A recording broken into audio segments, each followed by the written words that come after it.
and unlearning some of the things, but because that is the order of the day. Thank you. Thank you, Shiko. We can have you, Janet, now.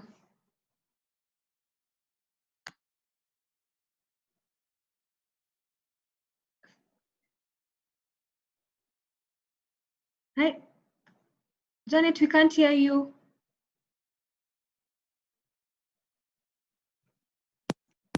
Can you hear me now?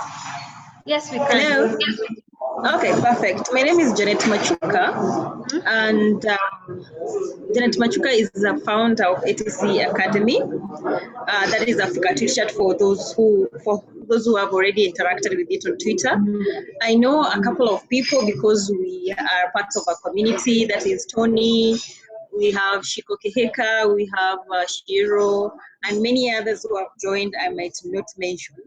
So I'm looking forward to today engaging with you, but I'm so sorry to say this. I might not be all through the meeting or rather the webinar because I have an emergency, but I'm hoping everything will go well. Thank you. Okay, thank you, Janet. I'm seeing Faith here. Hi, Faith. Hi. Yes, I think I can just introduce myself. So good morning, everyone. My name is Faith Masi Wambui. I'm the community manager for Fuzu. As Fuzu, I know we worked with Janet sometime last year for one of the events. It's also a pleasure being here.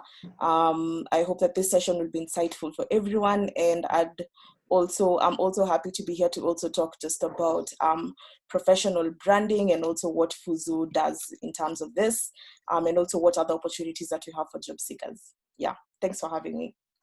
Thank you so much, Faith. We're glad to have you as well. Okay, so let's see if Janet. Okay, I think we'll start off with our first. Now, Lisa, do you still want to go first? Sorry?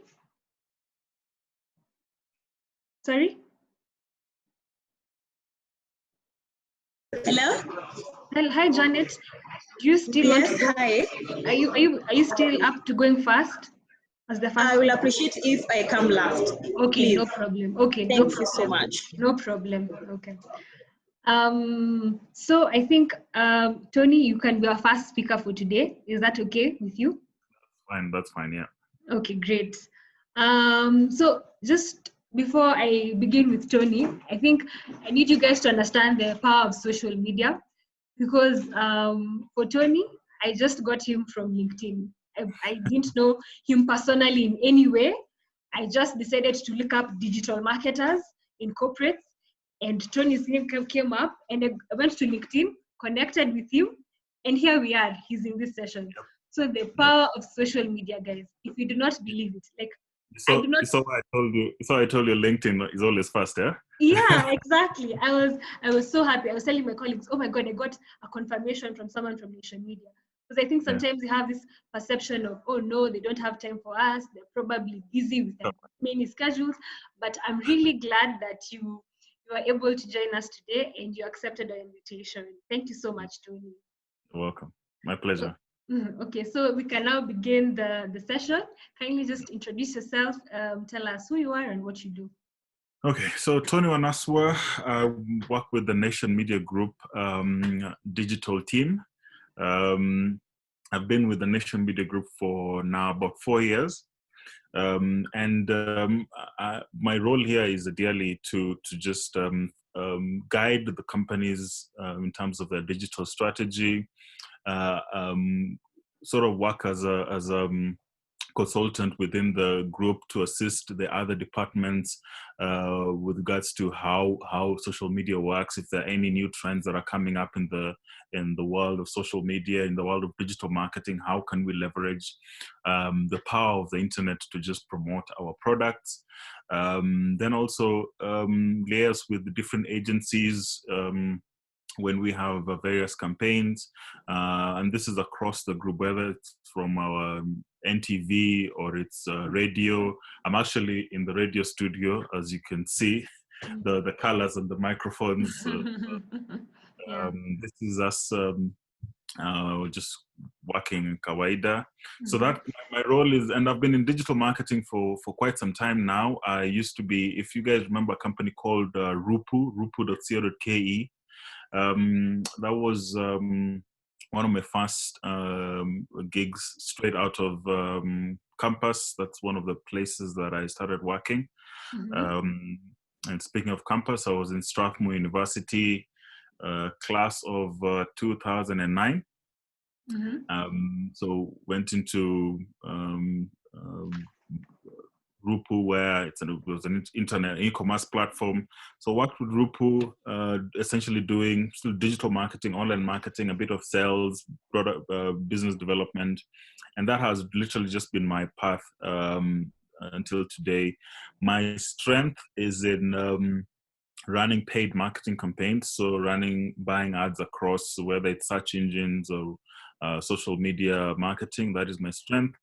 I've started having a passion for search engine optimization recently, although I'm not very technical, so it's not really something that excites me that much. Email marketing, and then now being in a publishing house, content marketing is very key. So how to do story, write and guide our editors to write stories with things like with digital marketing in mind. So how do you write an article that you wanted to get picked up by Google, and not just by the fact of we're getting that much, we're getting a lot of traffic. So how do we guide our editors to write with SEO in mind? So that's ideally what I do within Nation Media Group. Okay, that's very good. And you've said you've been in the digital marketing field for a while now. So just explain to us, how did you start digital marketing? Were you trained? Are there any So, funny story. So, and this is leading up to how I got into Strathmore University. So, I initially wanted to be a pilot. Right. I remember at the time when I finished finished high school, Kenya Airways was offering guys to go for free training in South Africa. But when I went for the test and they did an examination, I have a problem with my eyes. So light, I can't. It just messes up with my vision. So out of I left the KQ Center and went straight into Strathmore University and signed up for the BBIT course. And they told me that day, and they told me, yeah, you can start. So I started the BBIT, and that just started growing my passion within information systems, information technology. And from that point on, after graduation, we actually got hired. And I remember in my group, we were about 5 of us who got hired before we even graduated. And we got hired as product ambassadors for a company called Mocality. Mocality was an online business directory. So we got signed up as product ambassadors. So the time the role was to go from business to business here in Nairobi and tell people about an online directory, how it would benefit them. So that was quite of a challenge, because you're telling people who are their first experience with the internet is not even Facebook. It's something it's those mobile chat rooms I used to back in the day, and you're telling them to have a profile online. So it used to be quite crazy. At the time we went to Kenyatta Market and we were being called the Antichrist because we're introducing people to the business of internet. So that was my stint with Mocality. Moved to the Ringia Group, which is now Rupu and Pigiami. Pigiami, which got now owned by One Africa Media. Now that was digital marketing, full-fledged social media marketing, buying ads, email marketing, search engine optimization, conversion rate optimization, all that. And a lot of these things is just learning on the job. And I can, once in a while you attend a conference and you learn, and that's just how you build your knowledge around digital, because digital marketing and online is very dynamic. Every day there's something new. Yes, Yeah. true. So it's through conferences and through reading. I've subscribed to tons of newsletters from different publishers, just so that I'm always just in touch with what's happening right now. So that has really been. Then now came into Nation Media Group, hired as an online digital marketing manager, and just setting the strategy for digital within the group, and not just for Kenya, but for Uganda, Tanzania, and Rwanda as well. Okay, that's really great to hear all you've been able to do. So just tell us, during this time we've been moving from from Rupu to Ringia to all these companies. Have you been able to do maybe certifications that you need to show? Okay, I'm a certified SEO. I need to show that I can buy ads. All these things that you've been able to do. Have you done certifications for them? So, and that's a good question, and yes and no. So yes, okay. In the past, I don't know how, and Google used to have this certification for Google ads. Yeah, you can. I think it was Google Search, Google Display certification. Yeah. We did them, and right now, if I'm trying to hire someone, and someone comes to me, I'm not going to look at the certificates and the all the papers they have. Sometimes, and especially with digital, it's can you do it? So I will give you a task and ask you to do this. If you prove that you can actually do something within paid marketing, I give you a brief and I tell you to buy ads for me, set up an ad campaign for me. If you're able to do it, fine, I'll hire you. And what I've gotten to learn is certifications. Well, it's good, and I do a few. Mostly, and in the past, I haven't done. I do a lot of conferences, whether it's online conferences or just traveling to a region where, and there's some conferences globally which you can't miss if you're in digital. And if you have the privilege of going for those conferences, I always get my superiors here to allow me to go for those conferences, because that's the only opportunity you get to learn. And a lot of those conferences give you certification, like you attended the conference and you are able to learn about 1, 2, 3, 4, 5 things, and that's all it takes.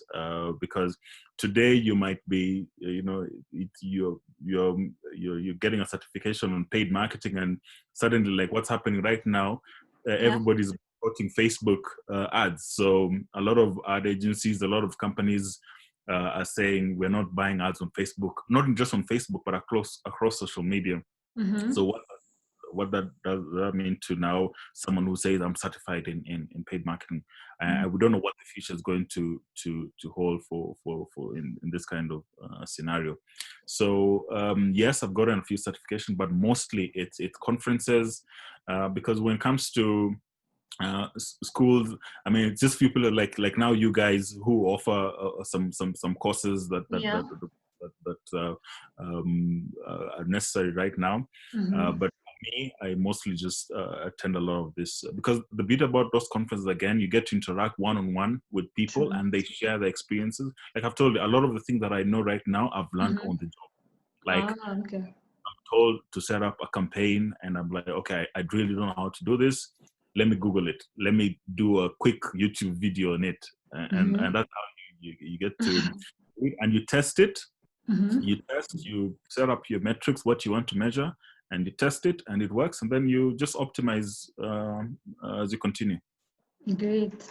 So what I'm hearing from you is your network is your network. Like, yes, for sure, continue going to these conferences. 100%. And then again, it's like platforms like what you're doing right now, where you get to talk about these things, and you think about it a lot more. And I love training. I love doing speaker engagements, because for me that is also challenging myself. Do I actually remember these things? Because sometimes you're so engrossed in actually executing the campaigns and the jobs that you forget to be able to articulate what you're doing. So it's platforms like this that really help you just master what the craft. Yeah, that's very true. And I know your field is very competitive. I mean, you're in social media, you have very many competitors, and you always need to be on top of the game. So how do you ensure that your content is always engaging? And how do you even measure the success? What is success to you? Okay, so we're privileged because when working with news is the most sought after content online, right? So everybody's always looking for news. So we are lucky in the front of people will always want, whether it's breaking news or what's the latest story right now. So that's one. Number two, it's and being in a publishing house, our quality when it comes to journalism, it has to be standard. Like it's something that is not questionable. How we write, how we tell the stories, how we do our video content, our social media posts, it really has to be of a certain quality, so that because once you have a quality and credibility, at the end of the day, whether there is any breaking news, people will always come to your platforms to verify and check that it's actually true. True, yeah.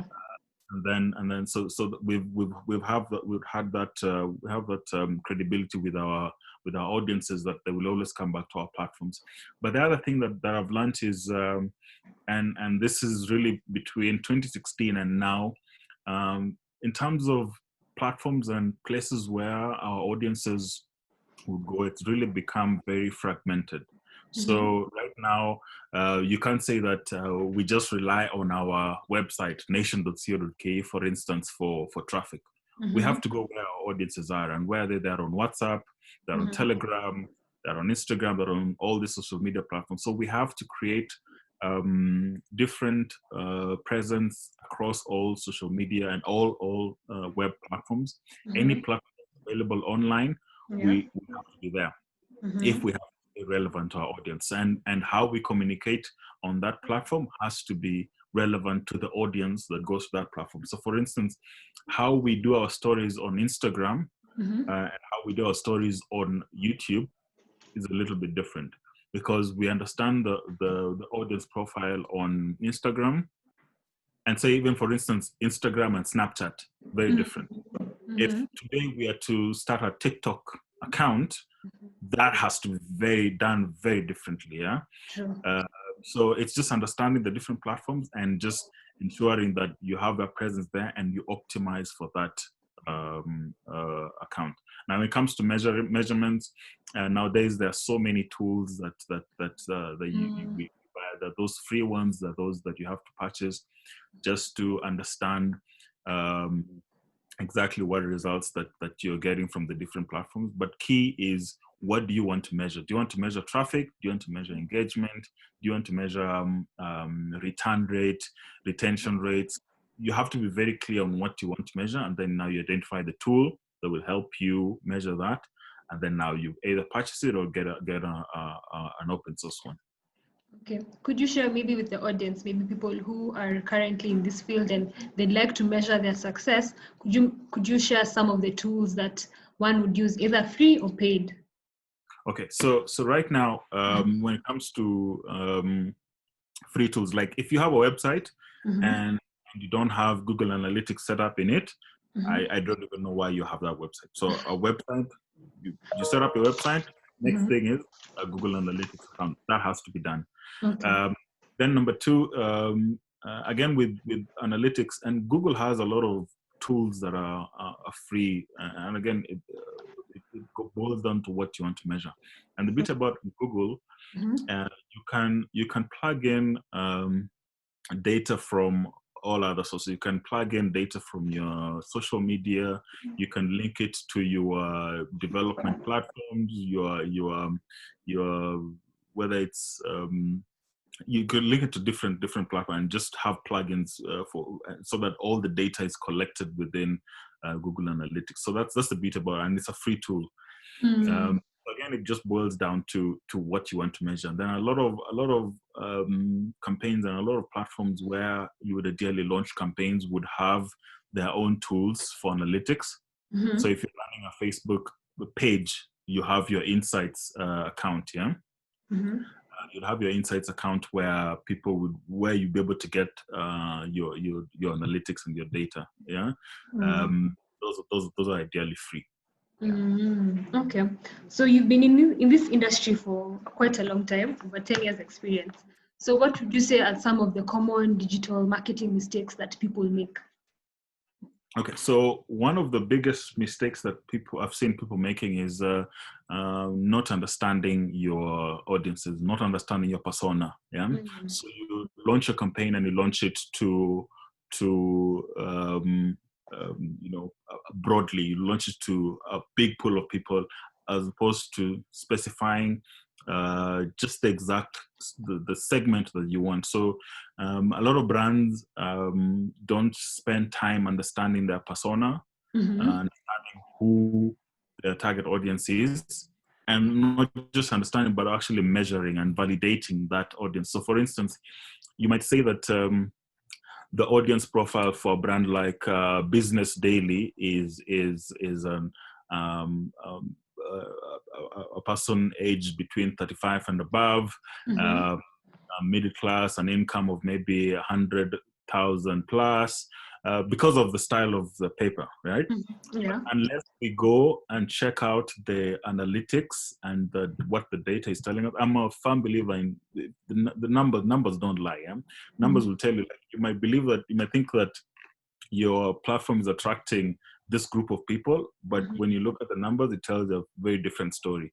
So that's actually one of the biggest mistakes that I think brands do, not really understanding and spending time in research and understanding your audience. And that's something that I've really tried to establish here at NMG when it comes to us spending time and money to invest in understanding our audiences as finer as possible, where we're able to analyze it every sort of 3 months and say, okay, the audience that we had in January, how has that shifted to the audience that we have now? And we have to be able to dynamically change our language, our platforms, and just to fit to that kind of audience group that we are interacting with at that time. Okay, thank you for that. Thank you for just sharing on the mistakes and hoping that now people can learn that and understand what they should do better.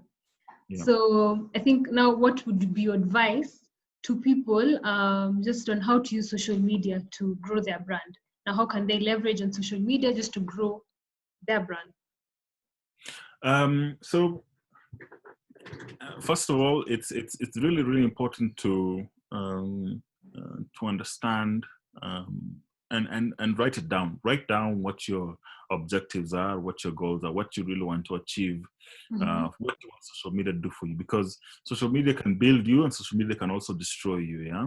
So it's really important to write down what you want to achieve, and then which platform would be the best for that objective that you have. So if it's you want to create an e-commerce platform, would you start a page on Facebook, and what would Facebook do for you? Would you do it on Twitter? And because over time I've actually learned that and this is based on data that we have, for us, and even when I used to be in e-commerce, Facebook was very good for conversions and getting people to come to the site and make those conversions.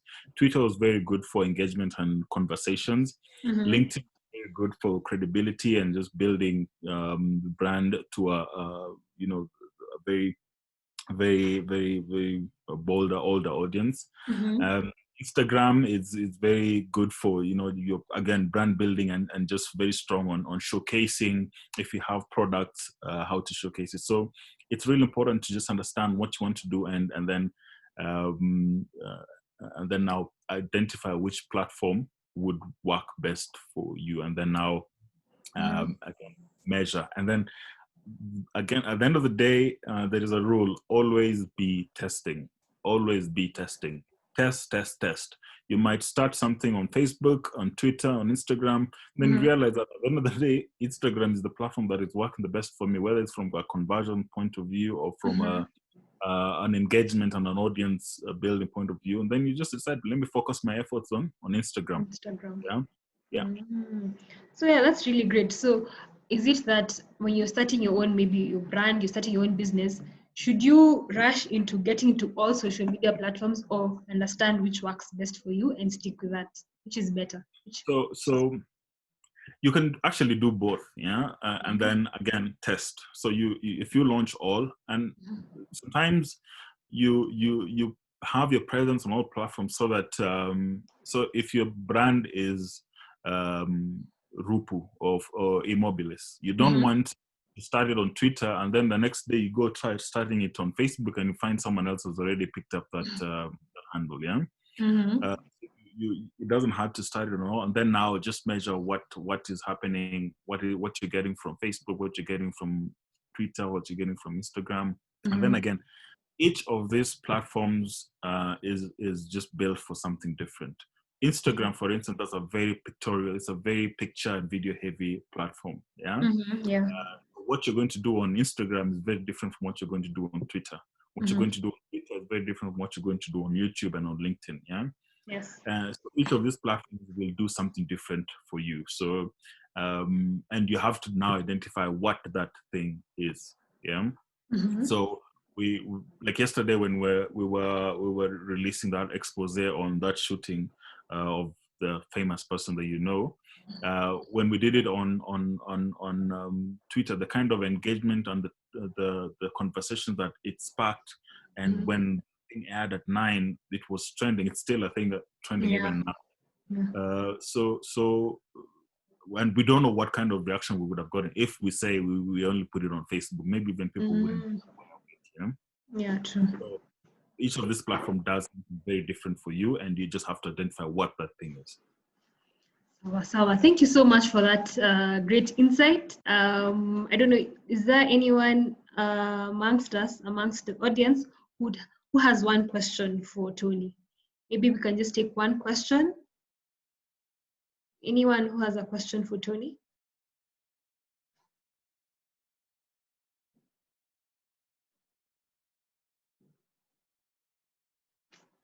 Okay. Since we do not have any questions, thank you so much, Tony. Thank you for being our first speaker. Thank you for the great insight. We appreciate. No problem. Thank you. I think we can move on to our second speaker for the day. And I'd like to request Shiko Kihika to be our second speaker for today. Shiko. I'm here. Sorry. Hi. It's okay. It's fine. How are you this fine morning, Shiko? I'm doing okay. Trying to deal with the fact that we're still working from home. How's that been for you? It's been difficult, especially being that I've been in the civil society more, and our work is basically human interaction. So we've been subjected to 3 months without meeting people, without having physical engagements. So it's been quite a hard task, but we are surviving. We're almost getting there. Okay, thank you so much, Shiko, for joining us for our webinar today. And thank you for having me. So let's just kick off. Kindly just introduce yourself, tell us who you are and what you do. So, as Claire said, I'm Shiko Kihika. I run several initiatives, but majorly known for Tribleless Youth and a baby of Tribleless Youth called Ubuntu Creative Space. I'm based in Nakuru County. I'm also largely an influencer, if I can say. I've worked with Jumia for the last 3 years as the lead influencer, majorly working on strategies and their main campaigns. So I work at Tribleless Youth as the executive director, which I hide from so many people. But I love playing the key role of the lead in creatives because I'm more an artist than an office person. So Okay. The transition is, and the funniest thing is that Tribleless Youth began online. Tribleless Youth began as a hashtag. So we never knew it would become an organization that will require you to have an office where you can actually sit and interact with people. But then, as Tony said, this is the power of social media. You never know where it leads you, you know. So I think that is majorly what I do. I'm also, I work with different artists in Nakuru County, basically trying to package their content, trying to enrich their content and show them how they can use social media to actually amplify most of their work. Yeah. Okay, that's really great. And could you kindly just share more about your work as an executive director at Tribleless Youth, the one that you keep hiding, and then how you actually became a human rights influencer? So human rights, in most cases, it's like a passion or a calling. That is something I ran from for so many years. And then I found myself being vocal about very some things that people thought were minor, but to me sounded like they're very huge. So this is where I became a human rights defender. At all costs, I think that is the easiest name to use. But as I was doing this, then I was trying to find a voice online. For the longest time, we did not have the civil society organizations or the human rights defenders having their voices online. So I sat down and asked a group of young people, what do we think if these voices can be amplified online? What do you think if the work that most of these organizations are doing can be amplified online? Is this a niche? Is this something we can tap into? And what are the returns of it? Are you just going to do it for free? Being that at most cases, I know people expect activists to work for free.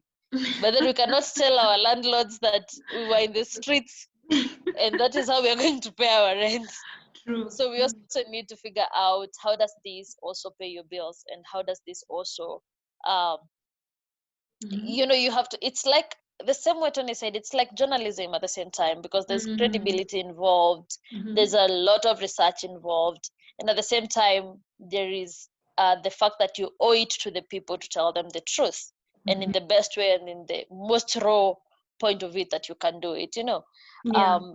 So that is basically what I do. And at Tribleless Youth, I honestly hate sitting in the office, but I have to sit in the office and be the executive director and lead a team at the end of the day. But what we do is we have several programs working with young people in we're in 5 counties right now. That is in Baringo, in Laikipia, in Wasingishu County, in Nakuru County, and in Kisumu County. The reason why we picked these specific counties is because of the history in terms of violence, that is tribal violence or ethnicity kind of violence that is triggered by elections every here and then. And for Laikipia, for us, it stood out because their fight is not the normal Kenyan fight. Their fight is more of squatters kind of fight. There's where people feel like there's one race that is favored than the other. So we felt like there were interventions that needed to be done, and this is how we started storytelling conversations in Laikipia, where we allow the young people of Laikipia to dig deep into their history and understand where the injustices started and how they can actually go forward and fight for what is right. So in a nutshell, that is what we do. All our programs are based on art. We use art, we utilize art so much so that people can get to understand. The forms of art we use is poetry, puppetry, animations, and cartoons. And then all this is amplified through our social media platforms. Okay, so I'd like to know, like, are you the one who goes, like you as Tribleless Youth, you go and look for the youth, or can youth actually say, I'd like to join Tribleless Youth, and this is how I can do that?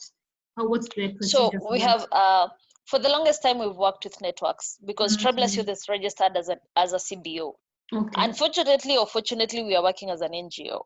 We work with networks in different counties where we use, or rather we work with the youth that they have, so to basically just first build the capacity. But with this phase that we've stayed home, thanks to COVID-19, we are coming up with a strategy that allows membership. Why? Because youth is transitional, and Shiko will not be a Tribleless youth in the next few years. So Shiko would want to leave a generation of people who believe and stand for this organization. So what happens is we are coming up with a strategy of membership, where if young people want to join, they can pay a small membership fee. And then it also comes with a package of building you and your capacity as a human rights defender and as a youth defender. Yeah. Okay, that's nice to hear. And so let me just ask, how has social media helped you and influenced your brand? How has it really helped you to push being a human rights defender? How have you pushed Tribleless youth? How has it helped you? So, as I mentioned when I was introducing myself, this whole thing started when I had 200 followers. I remember we were with Janet and trying to figure out how the paths look like and what people do on Twitter, because Twitter in Kenya is quite a huge deal. If you cannot handle bullies, what? I don't know how you survive. True. But when we were starting, for us was a journey of trying to identify ourselves, a journey of trying to find what we love and what we want to do. A huge group of the people we started with, most of them are in the digital marketing field. Some of us chose to sort of take a different path, Shiko being one of them. And for me, social media played a key role because, as I said, Tribleless Youth was not meant to be an organization. This was a hashtag that we thought of as a group, and we were like, we are sort of feeling tired and fatigued from the conversations that are out here, because nothing speaks of what the youth want, but it's so easy to divide them when it comes to elections and the politics of tribe.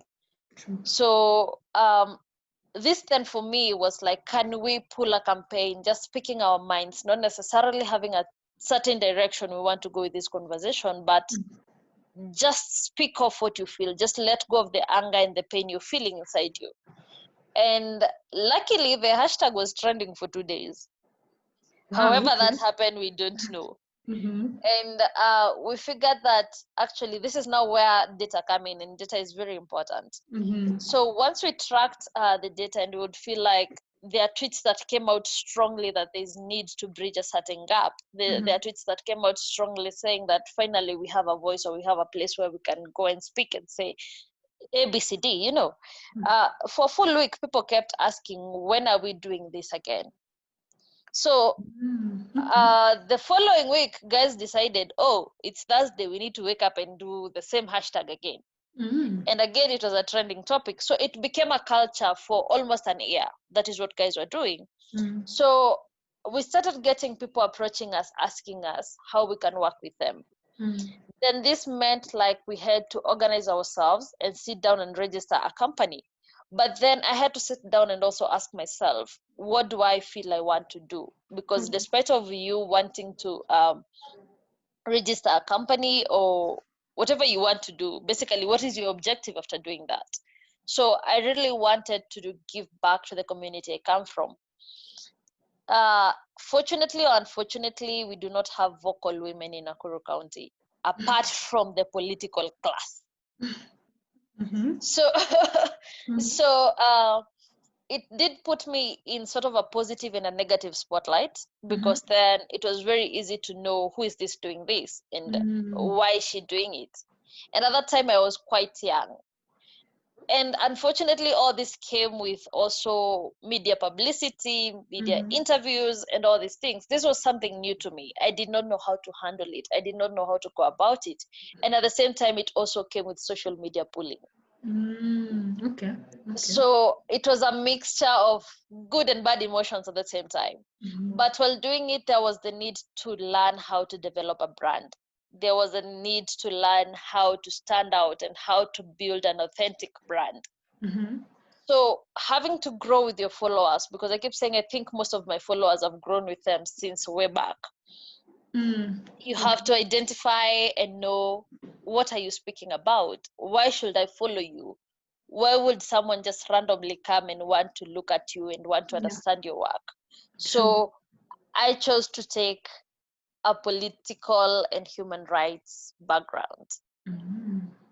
Did I go to school to do this? No, Okay. I did not. um, my story is weird. I don't even know if I should go into it, but just a story of a normal Kenyan girl who went to university, and during the first year she got pregnant, and the parents decided that we are not paying school fees anymore, and I had to figure out my journey, you know. And if you ask me if I have done certifications to back this up, nope. I have been trying to keep up with Facebook certifications, but honestly, I cannot. The time required is too much, and I have other things on the table. But are papers important? Yes, they are. But also, if you don't have papers, it doesn't mean it's cast on stones for you. Yeah. I tell people the only thing I know and the background I know of education is just the theory and the introduction of the first units of a communications class. After that, I don't know anything else that happens in those rooms. But I know I can run a company. I know I speak to donors every day. I know I speak in big meetings every day. And I've learned through that. And we are lucky that we have something I call the Google University. Google has everything you need. Yes, it You does. do not have an excuse to why you cannot solve a problem right now, you know. Yeah. So for me, I think in terms of school, Google has been my biggest school. Also the networks. I have met so many people. I've met guys at Obama Fellow. I've met just so many networks that I've learned from. And I sit right now and sit back and look at it, and I'm like, you know what? These forums are worth it. These forums are what builds your brand. And I can give a case in scenario. When the new ambassador of the US was coming in, I remember he asked to meet some of us. And when we went to the embassy, the first thing he said is, I actually follow some of you and you've never followed back. And I laughed. Unfortunately, I was the target. Because like, I did not even realize that this man has been following my work, you know. Wow. So I looked at it and I had to follow back and assume, like, you know what, it was not me.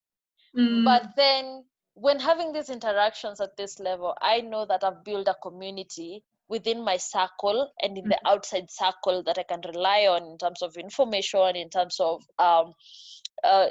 confirming if the information you're sharing is factual or not. And there's also the community that you live in that you need to grow with. Because if the community around you does not protect you, then you become a vulnerable person. Yeah. No, you have such a powerful story, Shiko. Like, all this is just you who has learned on your own. You can't say you have your dedication and your persistence and everything that you do consistently. I mean, you have so many things going on. How are you able to even maintain, have a work-life balance and say, okay, 9 to 5 is my work hours and 6 to 8 is when my me time? How are you even able to balance all this? Do you have a schedule, or what do you do? I have a schedule, but I don't think my schedule is more of a fixed schedule. That is how random I am. But I make sure I wake up at 4 a.m. whether I'm doing something or not. And then I just wake up, and the first routine for me is listen to 2 poetry pieces and like a set of music. And then I can figure out what do I want my day to look like. Give my emails 2 hours of the morning. From there, now I schedule the rest. I have a son who's 6 years. With as much as he doesn't really care about what his mother does, I also want to spend some time with him, you know. True, yeah. So I have a schedule for him. I know between 6 in the evening to at least 8, I want to just have a moment with him, just talk to him and know, what do you want? What are the challenges you're facing? Because ultimately, I feel like you get caught up in the fields, like you want to be at work. And I think, I don't know, maybe some of us here can attest, but taking time and being at home and working from home for us has changed a lot of things. Yeah. Why I'm saying this is I barely used to be at home. I literally will be on the road for a whole month. I would come, drop my bags, pick another bag, and leave. So I used to get like 2 days or 3 days in a month with my son. I felt like I was losing touch with him. And then I've been with him for 3 months, and I've realized there's so many things I didn't learn about him. And right now I'm learning them, and I'm getting to understand why he actually does ABCD things, why he's scared of doing ABCD, how do we go about this and that. But ultimately, I cannot forget that I'm the sole provider, and he needs to eat, and he needs his school fees paid, and he needs shelter. So work comes first again, you get. So for me, it's about how you schedule yourself and a routine that you develop. I am a person who believes in changing your routine every now and again so that it does not become your comfort zone. Because the moment you sit and get stuck in a comfort zone, then you do not feel the need to challenge yourself. True. I like it when I have big campaigns, especially with Jumia, because they challenge me, because I have to now deal with the civil society and the corporate side of this life. The corporate side is full of madness, like there's reporting back to back. There's a lot of stuff that is happening, you know. Yeah. And on the other side, I have the civil society side where we are dealing with human rights atrocities right now every day. And you need to document all these. You're doing a lot of production and you need to go to specific artists because you don't want to put them together and risk having them spread a disease or something. You also have your own team that you need to keep talking to. You have a team that you need to keep literally growing with, because the moment you lose touch with them, then you're not walking the same path with them. So it is a mixture, and I keep saying, like, I'm glad that I have things that challenge me, that I don't need to sit in the same spot and just like dwell on one specific thing. It is fun and it's stressing, but at the same time it's full of lessons. True. Yeah. So what would be your advice to someone who's starting out? Maybe they're just trying to build their brand, but you know, it's not easy. I'm sure being in this space is not Tough. it's not easy. I mean, what would you advise this person? You're trying to create a brand, you want to be recognized by people like Jumia, you'd like to be involved in such things, but you really don't have a good like ground to start. So how would you advise this person to start? First off, it's not about following. I know where we go wrong is that we want to do follow trends every day. It's not about it's not about your following. It's more about your content. The reason I'm saying this is I will follow you because you have something I'm interested in. You get? I will follow you because we can actually partner and have something going at the end of the day. So first of all, reflect on yourself and know, if I take this journey, for how long can I sustain it? Am I able to actually create time and research on the fields that I'm working with? I see so many young people doing a lot of good stuff, but at the same time, if I come to your timeline and in the morning you're doing Vaseline in the evening, no, within the next 30 minutes you have another trend for wakulima something.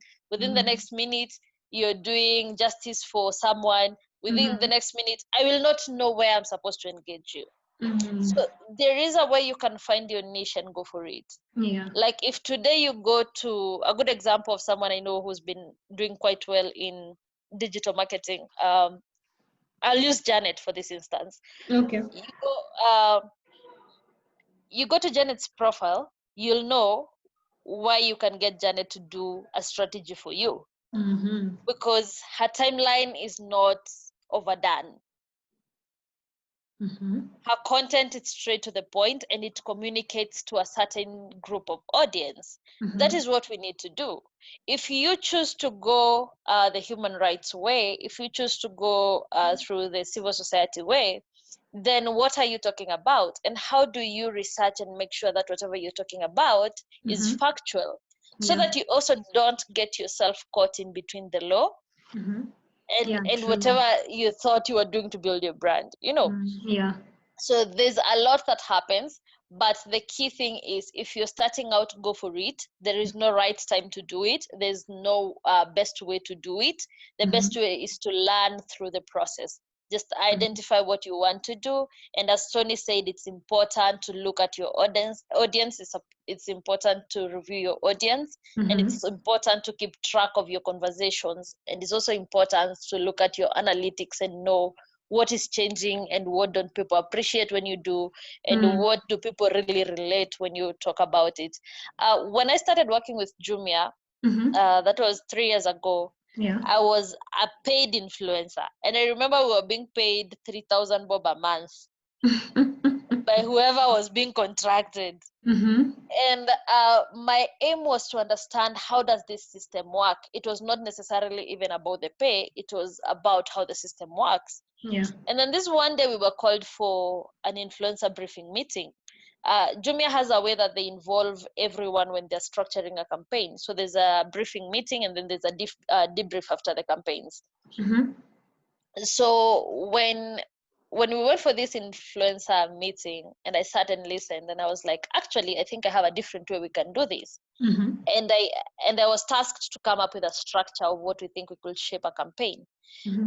Not thinking that this is the biggest campaign of the year. This was Jumia Black Friday. This is the biggest campaign for the company, and the biggest campaign literally. Overall, we look at it as a block in the region, yeah? So if I messed this, it means I've messed my future with this company. So I had to sit down and learn from people and ask questions, and even go to my audience and ask them, what would you want to see during Jumia Black Friday? And the responses I got is what I used to build my strategy. And then when I shared that, the next thing I was told is, we want to make you part of the leads of influencers.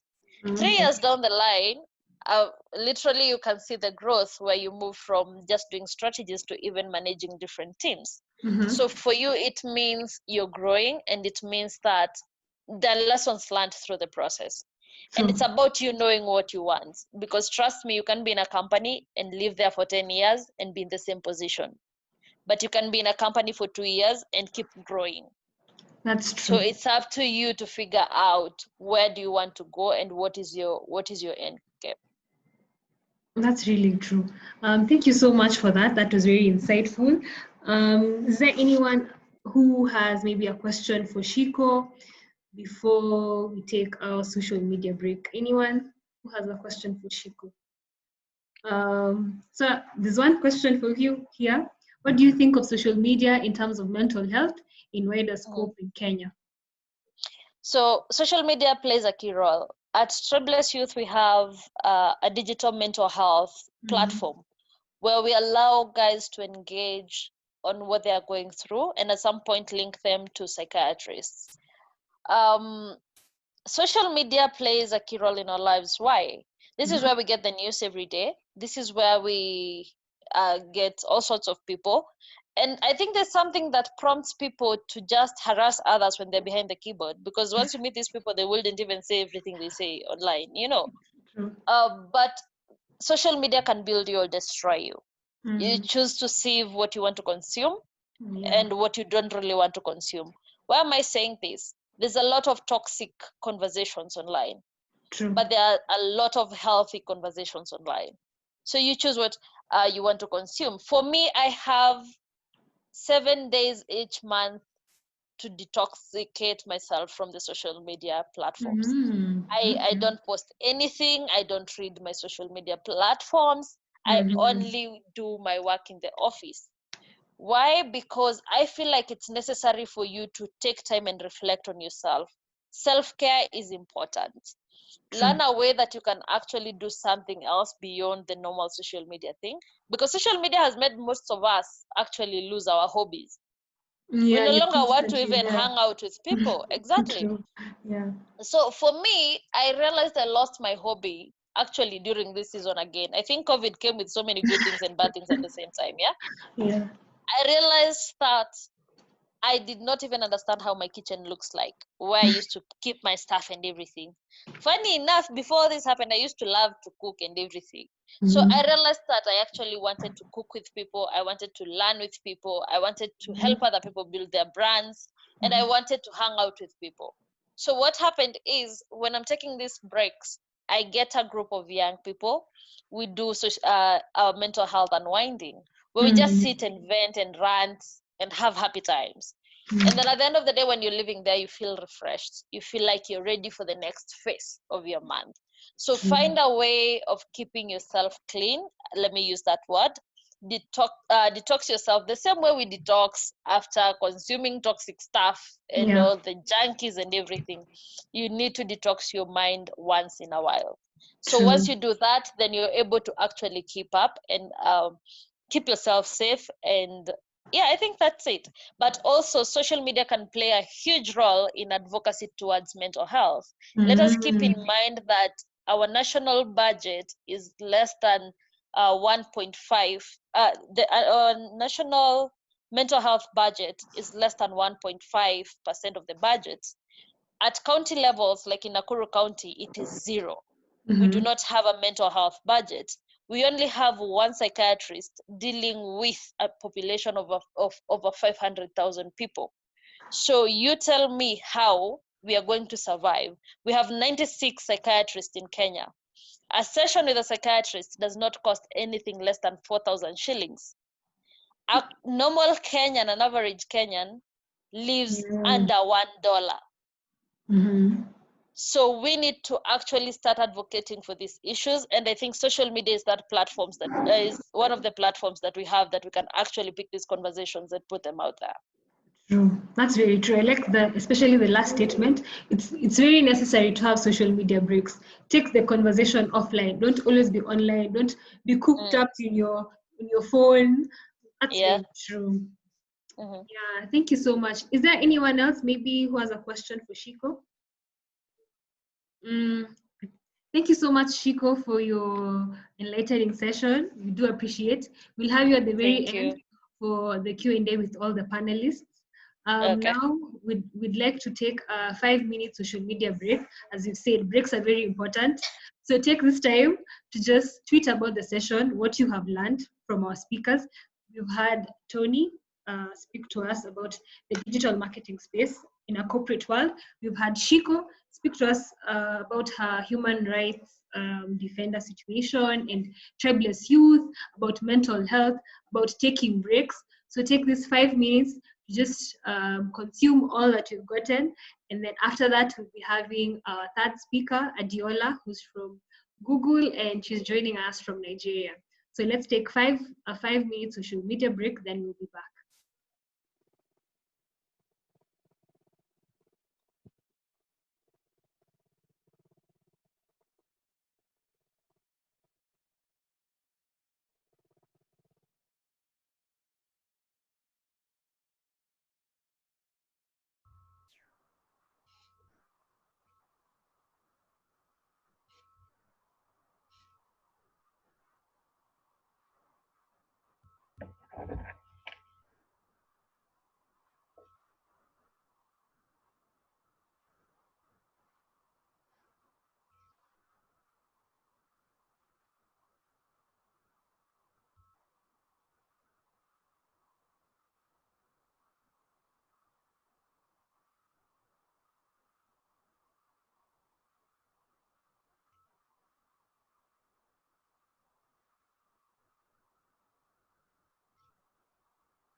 So welcome back. We are back with our session.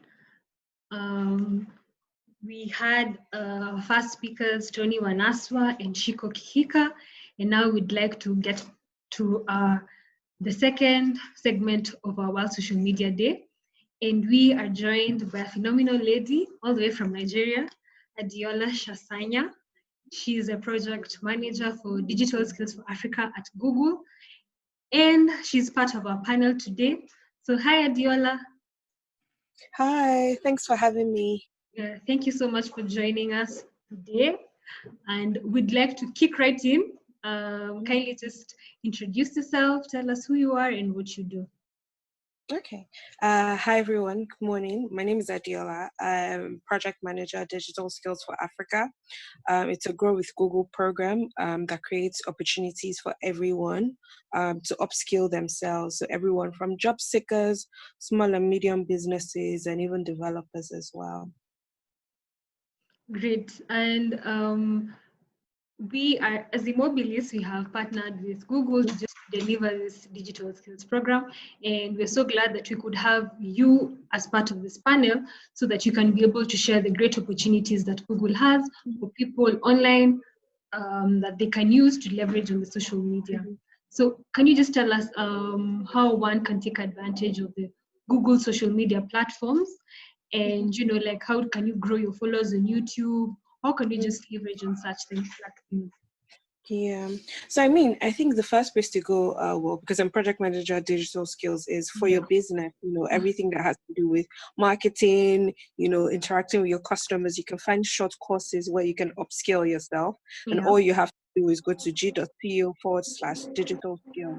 And over there, like, you find resources that are free. So it's not like the other platforms where you have to pay a subscription fee. Everything is free, and you can learn on the go. It's self-paced, you know, and then you can take your time to finish it up. But I would say for social media, for example, for YouTube, I think and this is something that even applies to every kind of I'd say engagements with an online presence, is one, you need to first understand what value you want to bring to people. So what is that key thing that when people see you, they want to identify you with? So once you've gotten that figured out, you need to you know, find your audience. Who are your people and how do you get them on there? So like, you can have a YouTube channel, but you need to leverage on other social media platforms to drive people to your channel. And after you've gotten them there, you need to interact with them, understand where they are, what you can do to help them. So there could be people with different needs and their different expertise that you need to, you know, leverage on. So you can work on partnering with other people who share like the similar visions as you to, you know, help your audience. And I think that one-on-one like interaction with your audience, that's what really matters, because then, you know, they can see you as a person and they can relate with you, and they're more like able to share your channel, say, oh, I really enjoy this person's page, you know, and they share your YouTube channel, for example, with their friends, with their families, and you're able to get more followers onto your channel. Okay, that's quite insightful. And could you just share with us some of the learning courses, academies, and portals that Google offer? You've shared one about g.co/digital skills. Are there others that one could leverage on and just learn more? So there's Primer as well. Primer is an app, and that's basically for like business marketing. So it teaches you skills to help you grow your business, anything that's like marketing related for your business. It's an app, you can download it. I believe it's available in SSA as well. I think the other things that are available that are not like that, because everything you need actually is on Digital Skills, on the Digital Skills platform. They would redirect to the other places. But like for kids, for example, if anyone has kids and they want to teach them coding, for example, there's CS Fast that's free as well. There are videos available online where people can learn. You know, it's self-paced, it's easy. You can do it with your child, you know, just to get them up to speed. Yeah, there's Grasshopper as well that teaches you HTML, JavaScript, you know, web design as well. And it's very simple, very easy. It's very graphic, so there are a lot of cartoons and it's very interactive as well. Okay. I think Everything you need, once you go on the digital skills platform, you can find it there. okay. I think you've also mentioned about kids, and I remember that also Google launched an app called Bolo for children. Yeah.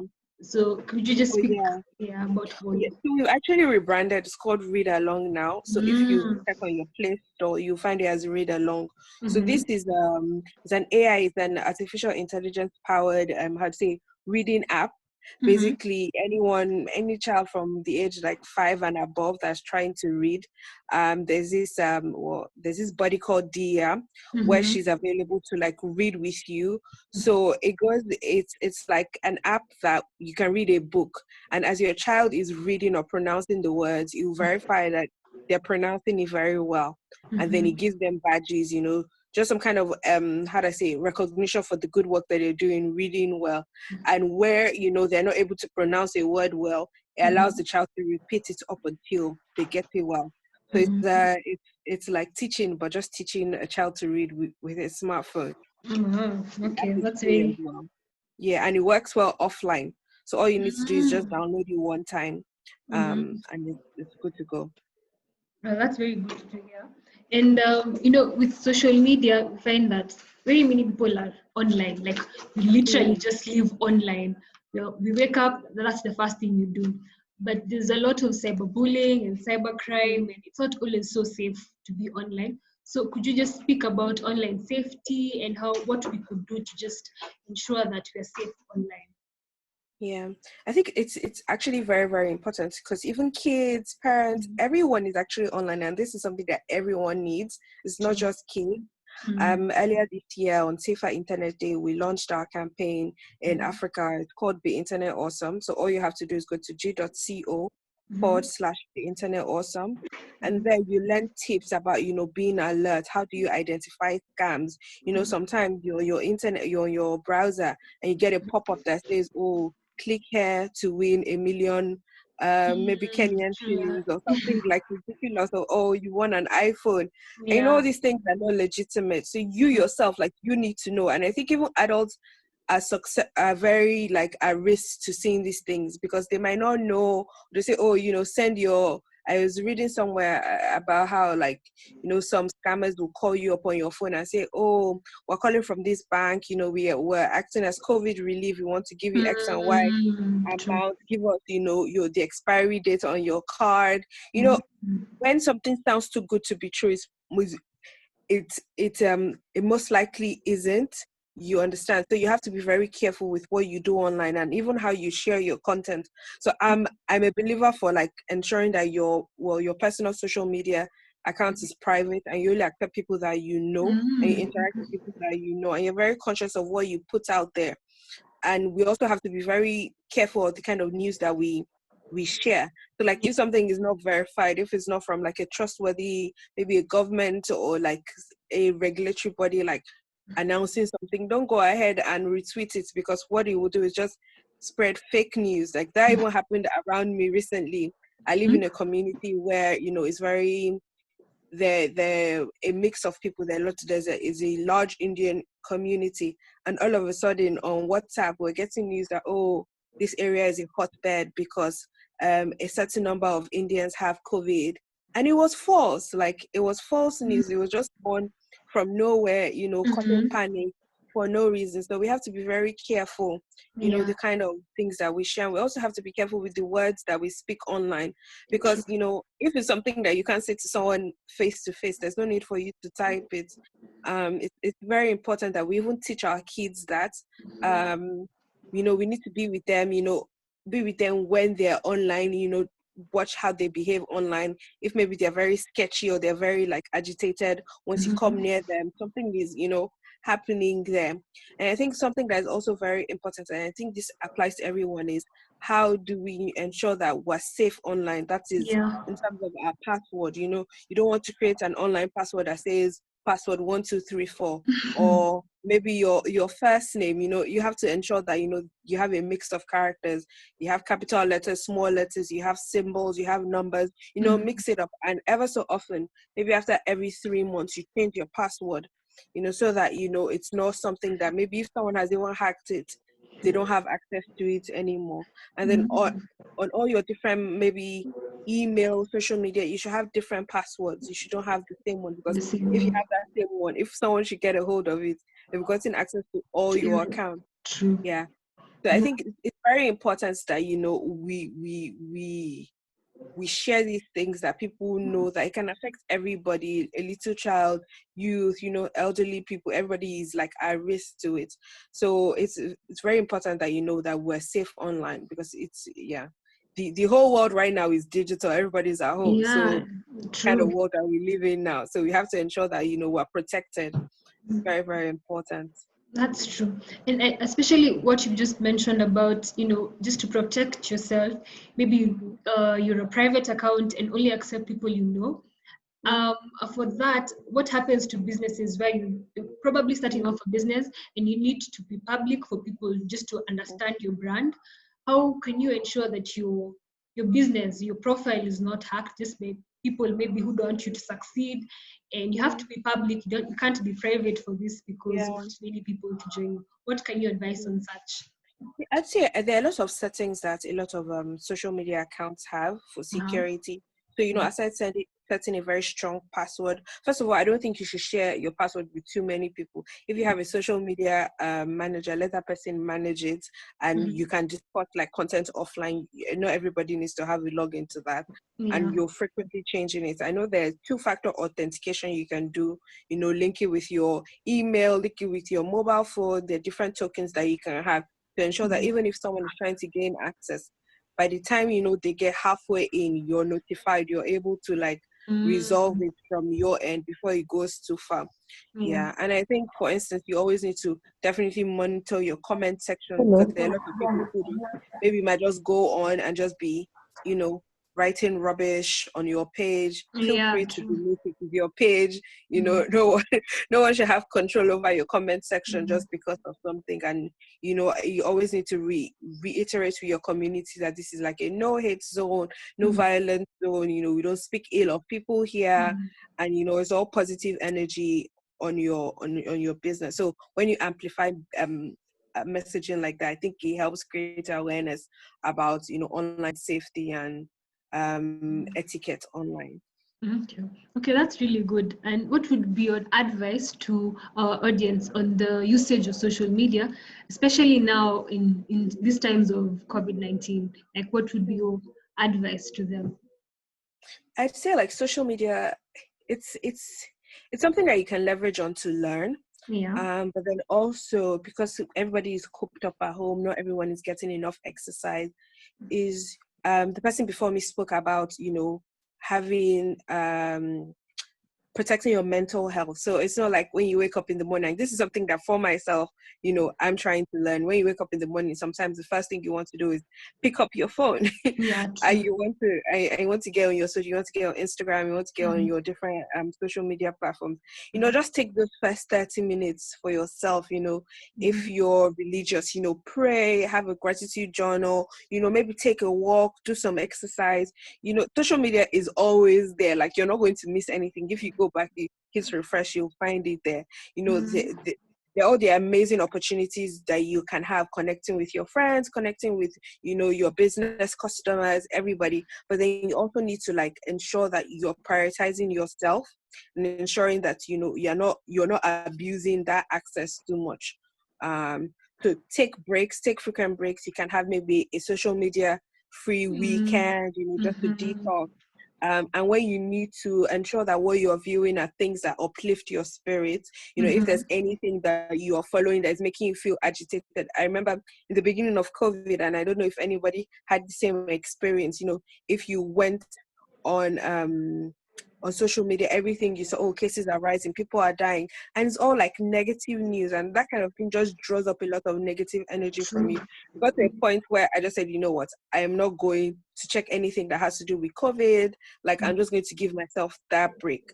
And, you know, I could easily tell like that was, you know, it was making me feel less pressured. You know, I would go on YouTube, I'll check workout exercises, I would check, you know, recipes to bake online. So like, there are a lot of fun things you can do with, you know, by yourself and with your family. So I'd say always focus on the positive things. And if something doesn't serve you, feel free to block it, feel free to unfollow it. You have that control on social media. Yeah, okay, that's really great. I'd just like to also share my screen on something that you had shared on. You had shared on the platforms at g.co/digital skills. And I'd like our audience to just see, the kind of certifications and online courses that Google offer for free. And if I'm sure you all can see my screen, if I click on the online courses, what Adeola was just speaking about, the different courses. There's data and tech, digital marketing, career development. People can just go on here and learn. It never hurts to learn a new language, a new course, something online to grow your business.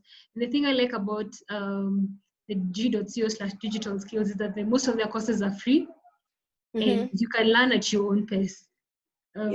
Would you like to add anything, Adeola? Yeah, so like you mentioned, like there are lots of courses here, and if it's even something new that you want to learn, I was looking through it today, like there are different things, like introduction to Python, and aside like the technical core skills, there are different things on like emotional intelligence, interacting with people, networking. So not even just the hard side of doing business or developing your career in terms of technical skills. There are these soft skills that you need to leverage on the available online as well for you to learn for free. Yeah, and so when you guys go to this online portal, you'd learn so much more from them. Our team will put the link on the chat section so that you all can be able to learn more of what Google is offering. So is there anyone who'd like to ask Adeola a question? Anyone who has a question for Adeola?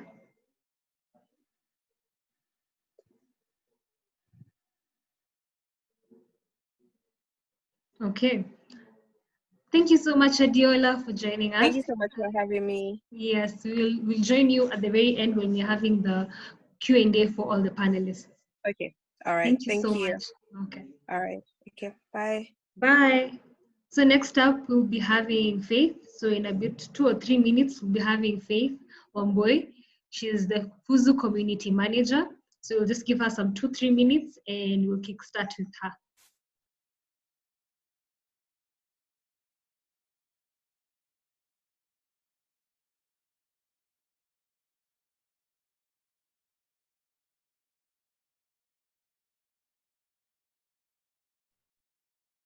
Hi, Faith. Hi. How are you? I'm good. Glad that you could join us for this amazing webinar. Also happy to be here. Yes. So we'd like just to kick right in. Kindly just introduce yourself, tell us what you do and who you are. Okay, so again, my name is Faith Wambui, the community manager for Fuzu, Kenya. So what exactly that means is I'm responsible for ensuring that the Fuzu community is constantly engaged, and this is beyond the Fuzu platform. And also my work also entails just ensuring that there's also an online presence for Fuzu, be it in conversations such as this one, and also conversations that are around career development, career opportunities for the Kenyan community. Yeah, so that's a brief description of what I do. I joined Fuzu 10 months ago, but I joined Fuzu as an intern, straight out of campus. I joined as a content specialist, then now transitioned to my role. Yeah, so I know I have Tony here who has over 10 years experience. I have 10 months. But also just to give a brief also is just, so I studied psychology in Kenyatta University, finished last year, 2018 December, sorry. But I think somewhere within my university life, I discovered that this is not what I want to do. So something that I initially wanted to do is I had to figure out what I wanted to do, and I had to figure out how to be an expert in it. So even when I was joining Fuzu, I didn't join just blankly, not knowing what it is I want to do. So my passion has always been people, and people in the aspect of development, and just also an aspect of customer service, and also just it's a wide aspect that Fuzu has enabled me to actually just practice.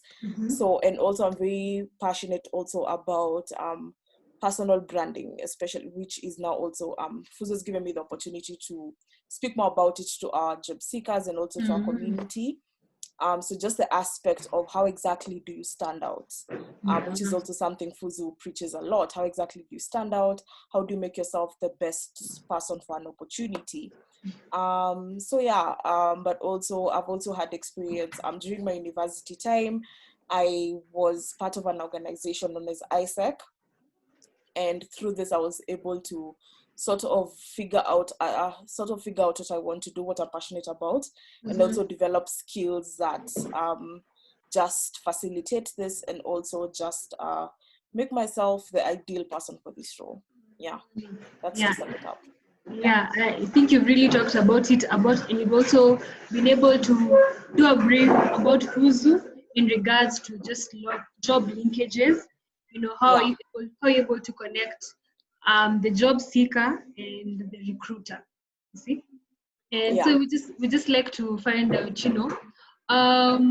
Most of the time we find out that when you're applying for a job, especially now in this digital age, find out that the employer will be looking at your social media like, okay, fine.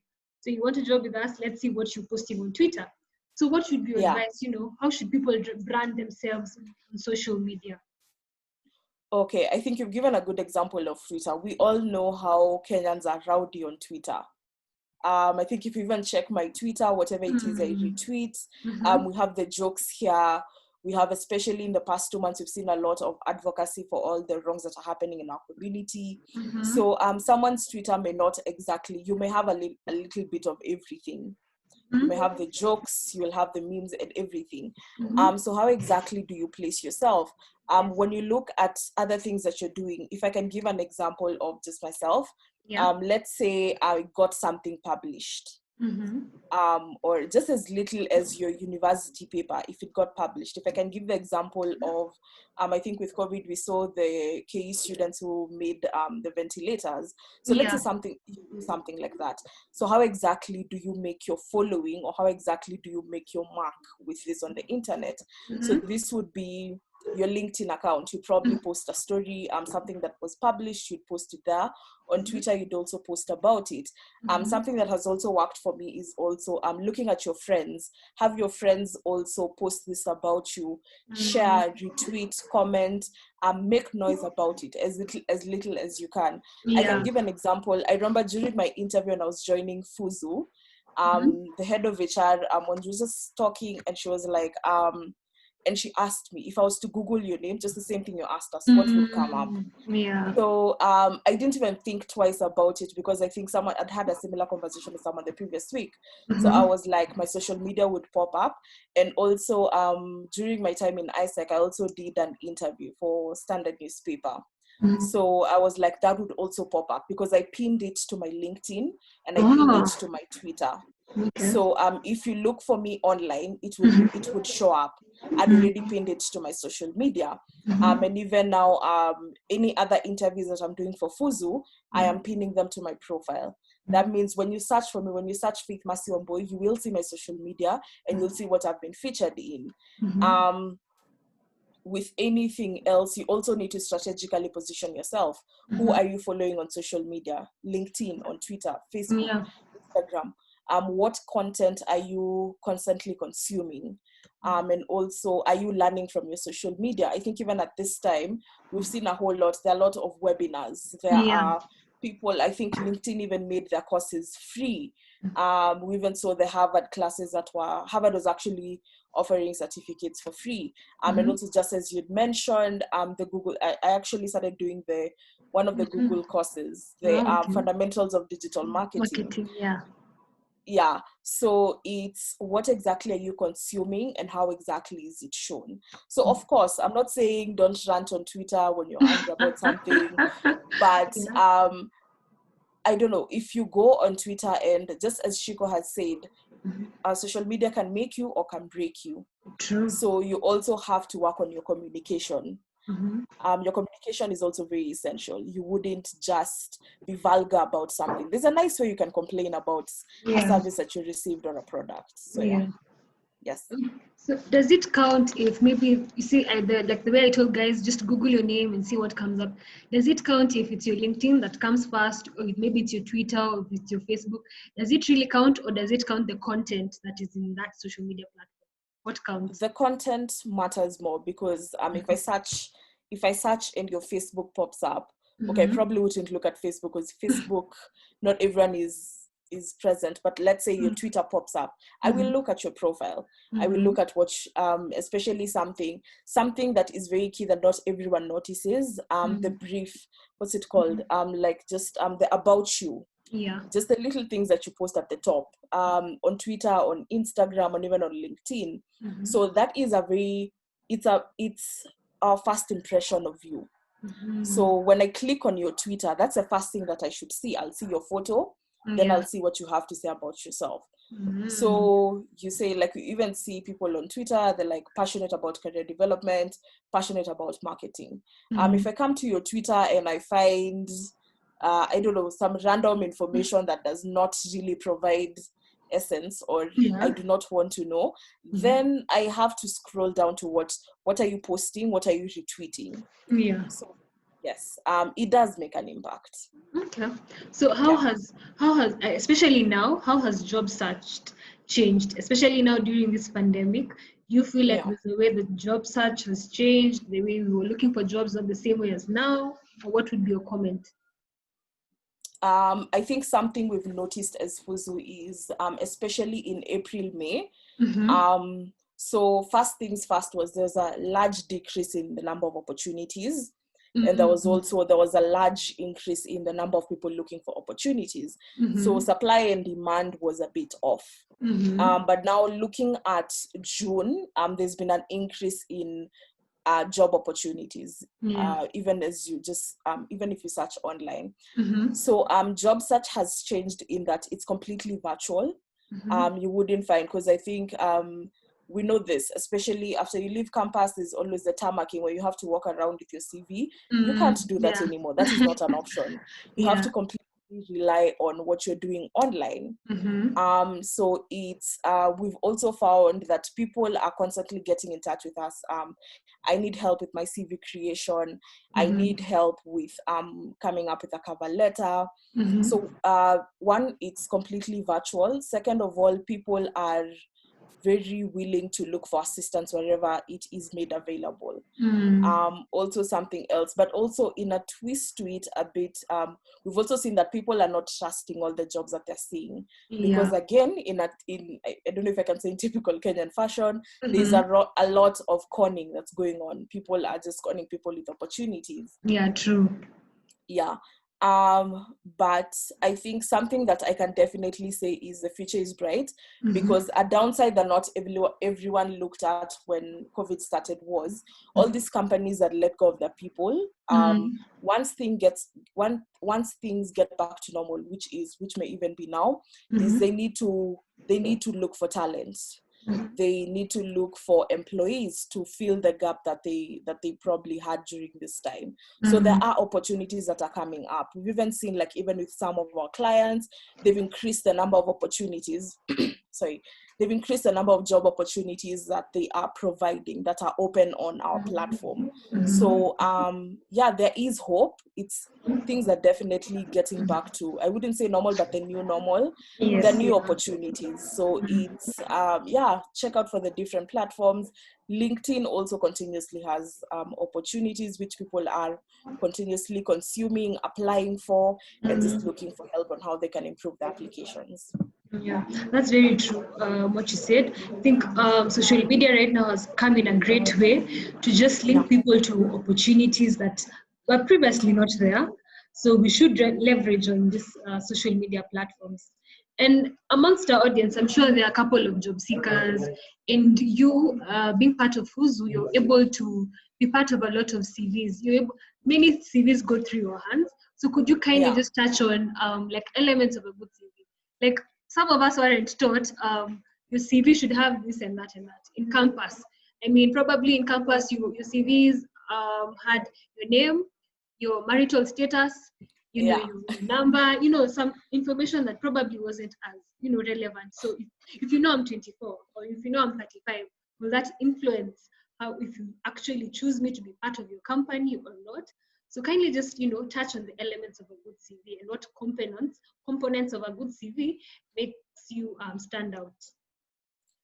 Okay, just a disclaimer, not everyone likes hearing this fact, but the truth is you have to stand out. If I can give an example of on Fuzu, when you apply for a job, you also upload your CV, you also do a cover letter. So the truth is a basic CV or a basic cover letter will not stand out. We'll look at it, we may not proceed with it. So first things first, a CV does not need to be longer than 2 pages. That's one thing, because again, we have a short period of time to learn about you. So what's the fastest way that we can do it? So that's it. Again, you pointed out all the information that people provide. Please do not provide all that information. We probably just need your name, your phone number, and your email, so as to know how to get in touch with you. Also, a mistake that also people make is when you're listing your previous work experience, we're always quick. You just say, like, let's say, for example, let me give an example of someone who was. Let me just use myself as an example, community manager. So I'll give a description of my role. So my role entails community engagement, a bit of marketing, blah, blah, blah. Then that's it. But something that people look out for is, okay, we understand your role, but what did you do? What did you achieve? And we also have to be strategic in that, again, we do not want a lot of words. So you have to be very, communication is something that's very key. It's one of those skills that you cannot be walking in the streets without. Yeah, true. Just to amplify, Google Sheets is also one of those skills, and Google and Excel. So communication, it's not just how you speak. It's how, even when you're writing an email, when you're sending that CV, I think I can use an example for when someone, let's say, like the normal messages on WhatsApp, someone tells you, oh yeah, there's this job, please send your CV to this person. So someone will send you a CV and just say, hi, here's my CV. I will most likely not look at, I will probably look at it, and I can guarantee you 9 out of 10 times that text goes along with the CV. It's basic. It is not attractive. It does not make me want to look at that person again. So you also, communication, how do you communicate? How do you communicate your achievements? Also, something that's very key is the hobbies that you state. People put the traveling, people put the and all these things. They're not bad, they're also good, because especially something that's also good is when you're looking at a company. I'm assuming that if I'm applying to a job, let me just give an example. Let's say Fuzu. I won't just apply blankly. I won't just see a job and apply for it. You also have to do your research. You also have to do your research on the company. What's the culture? What are the values in the company? And this also guides how you communicate yourself and how you present yourself. So even in your CV, a strategic thing is, if you're applying for a non-profit organization, you'd probably have something like volunteering, because this is a non-profit organization. You have to, with every application, you have to align yourself. It's not just about what the skills that you have. And I think even something Tony mentioned is, when you're looking for someone, it goes beyond what this person has studied. As I said, I did psychology. Whatever it is I'm doing now, complete opposites. And it was strongly guided by I would say investing in myself and just coming up with skills that I needed to execute what I was passionate about. So yes, just do your research on your company and you will best know how to communicate who you are and what you're bringing to the table. So even in your CV, you're able to communicate in a way that will sort of quote unquote entice the person who's reading your CV, the company that is reviewing your application. Yeah, I'd say that. Yeah. So you've spoken about, talk about your achievements, communicate well, your hobbies need to be aligned. If it can be aligned to the company, that would be great. No longer than 2 pages. I think that's something that sometimes we don't understand. We have a CV of 4 or 5 pages and we're like, okay. And then Yes. also, is it that we should customize our CV according to the company you're applying for? Because sometimes you find out we just send one CV and cover letter to 5 companies. Yes, that's a huge mistake that job seekers do.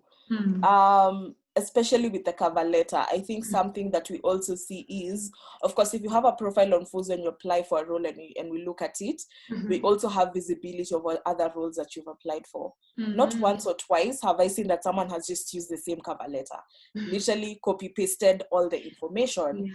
But again, it depends on which company you're applying for. If I was applying, let me just give an example. If I'm applying to Nation, and I'm also applying to Amnesty International, those 2 companies are doing very different things. Maybe let me just give the example of, they probably want someone to handle their marketing. Yes, you are doing marketing. It's probably going to, most of it is online and all that. But these 2 companies have very different agendas. You have to communicate that you're able to deliver for both agendas. You will not send the same cover letter. You will not, because you're speaking to 2 different organizations. You're probably speaking to 2 people who have very different views. So even as that's the first mistake. Do not copy paste your cover letter. And even with your CV, of course, if you're applying for a nonprofit, one achievement may be more enticing to them than to another company or another company in another industry. So yes, do your research on your company so as to best know how to communicate to them. And also the role itself. Okay, that's very helpful advice. So what would be your advice to our audience, especially on social media and in growing their brand, in growing their businesses, whatever they're trying to do? I'd say be thoughtful about what it is that you say on social media. I'd also say that a social media presence is important, especially in this time and age. I'd also say use social media to your own benefit. Just as you said, you reached Tony through LinkedIn. I personally know people who've gotten jobs just by simply messaging an HR professional on LinkedIn, or even they were headhunted on LinkedIn. This is where a company actually just looks for people, the skills that they're looking for, and they actually get these people out of LinkedIn. Or even easily as Twitter. I think on Twitter, the hashtag #KokaziKE, you never know what's posted under that hashtag. If you looked through it, the different opportunities, you may actually just reach out to someone through a DM on Twitter and you're able to secure an interview. So have a social media presence, be thoughtful about it, be active, and I'd also say be bold. I like that. Be bold.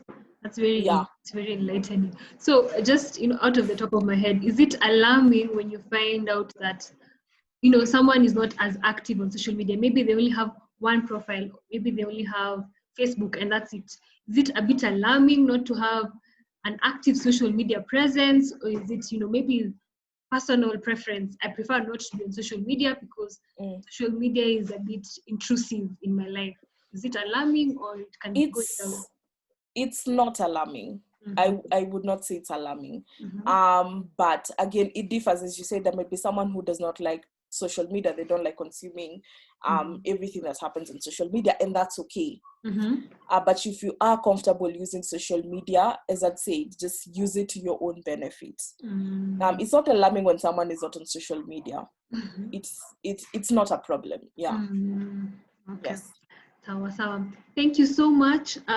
Is there anyone amongst our participants who would like to ask Faith 1 or 2 questions before we move on to the next speaker?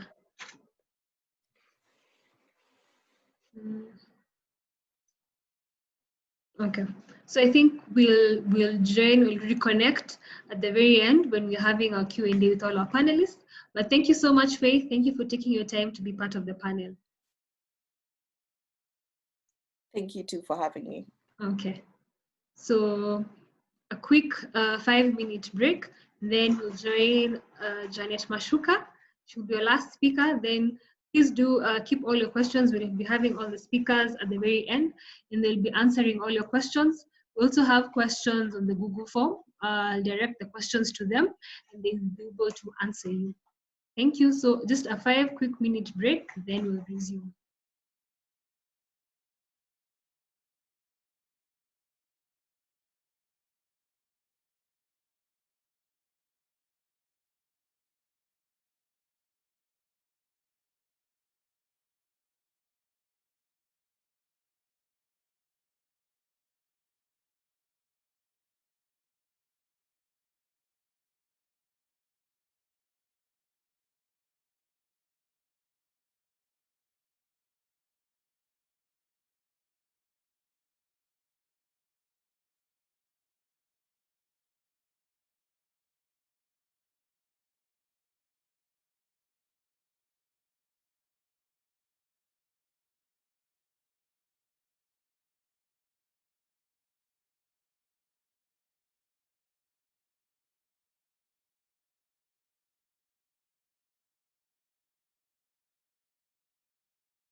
So we'd like to continue with our session.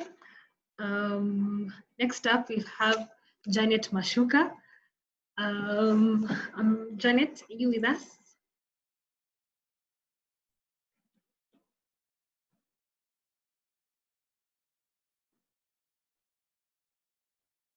Hi, Janet.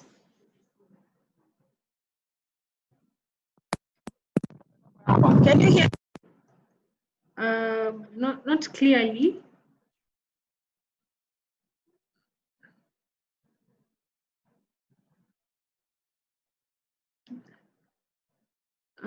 So Janet is a consultant, she's a digital trainer, she's a coach, she's a mentor, she's a lot of things.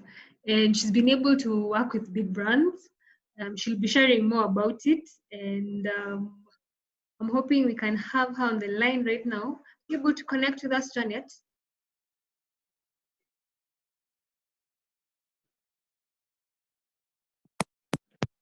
Yeah. Nice. Use the laptop audio. I'm trying to use the earphones, but it's not possible. We can actually hear you right now. It's fine. Okay. Hi, Janet. Ignore the background. Hi. Ignore any background noise. I can see you. It's been quite a busy day for you already. Sure. Okay. So kindly just introduce yourself, tell us who you are and what you do. Hi, everyone. Sorry, I was supposed to be the first speaker, but due to some emergencies, I had to be the last. My name is Janet Machuka, and I am a digital marketer consultant. Most people know me as a digital trainer, and that is what I love most. I also do digital marketing strategies alongside influencer marketing. Influencer marketing can be in two ways. I can come as an individual or manage a team of people. So I have been in this industry for the past 3 years because I officially kicked off in 2017, even though I have been on Twitter for 5 years. Actually, today is my 5th anniversary. Yeah, okay, that's nice. Yeah, thank you. So it's actually hard to be on the day of social media. Yeah, that's very nice. Yeah. But anyway, here we are. Thank you so much for allowing me to be part of this panel. Rather than webinar. I'm so excited, looking forward to a lot of questions from you guys and learning from YouTube. I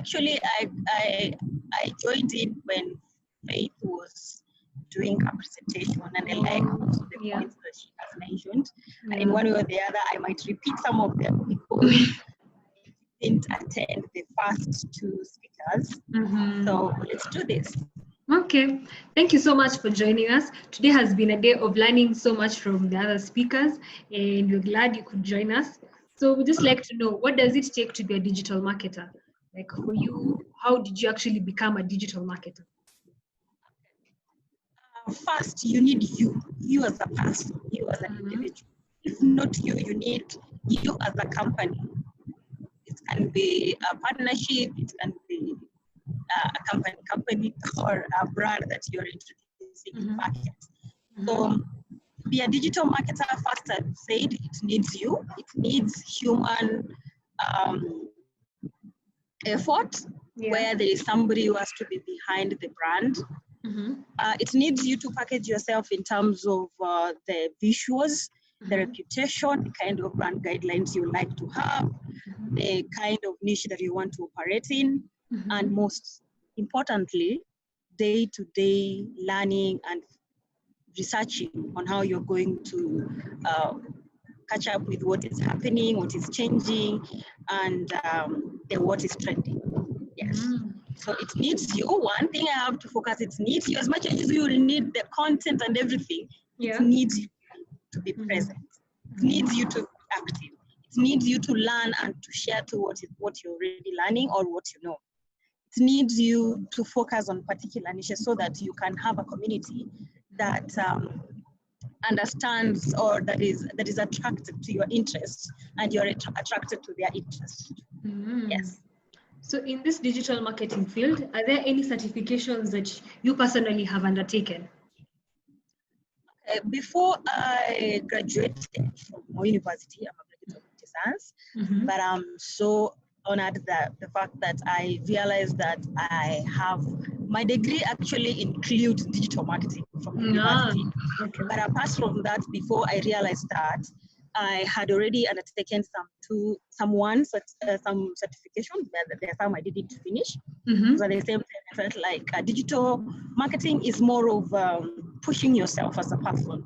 You can go through all the certifications, but if you don't have the interest, you don't have the motivation and inspiration to do it from your heart, the certificate will be useless. True. So I have one from Shaw Academy, and of course another one, the main one from Mo University. And so every day I usually look at it as a way of learning from people and learning from the digital blogs and what people are saying, what is trending. So digital is not a place you can say you can have a certificate or certificates and then relax. You constantly need to show up to learn. You constantly need to show up to add ideas into it too. Okay, I like what you said. As much as you have a certificate, you need to do more, learn more. It's constantly learning every day. So you are the founder of Africa Tweet Chat. Could you just kindly explain to us more about it? What is Africa Tweet Chat?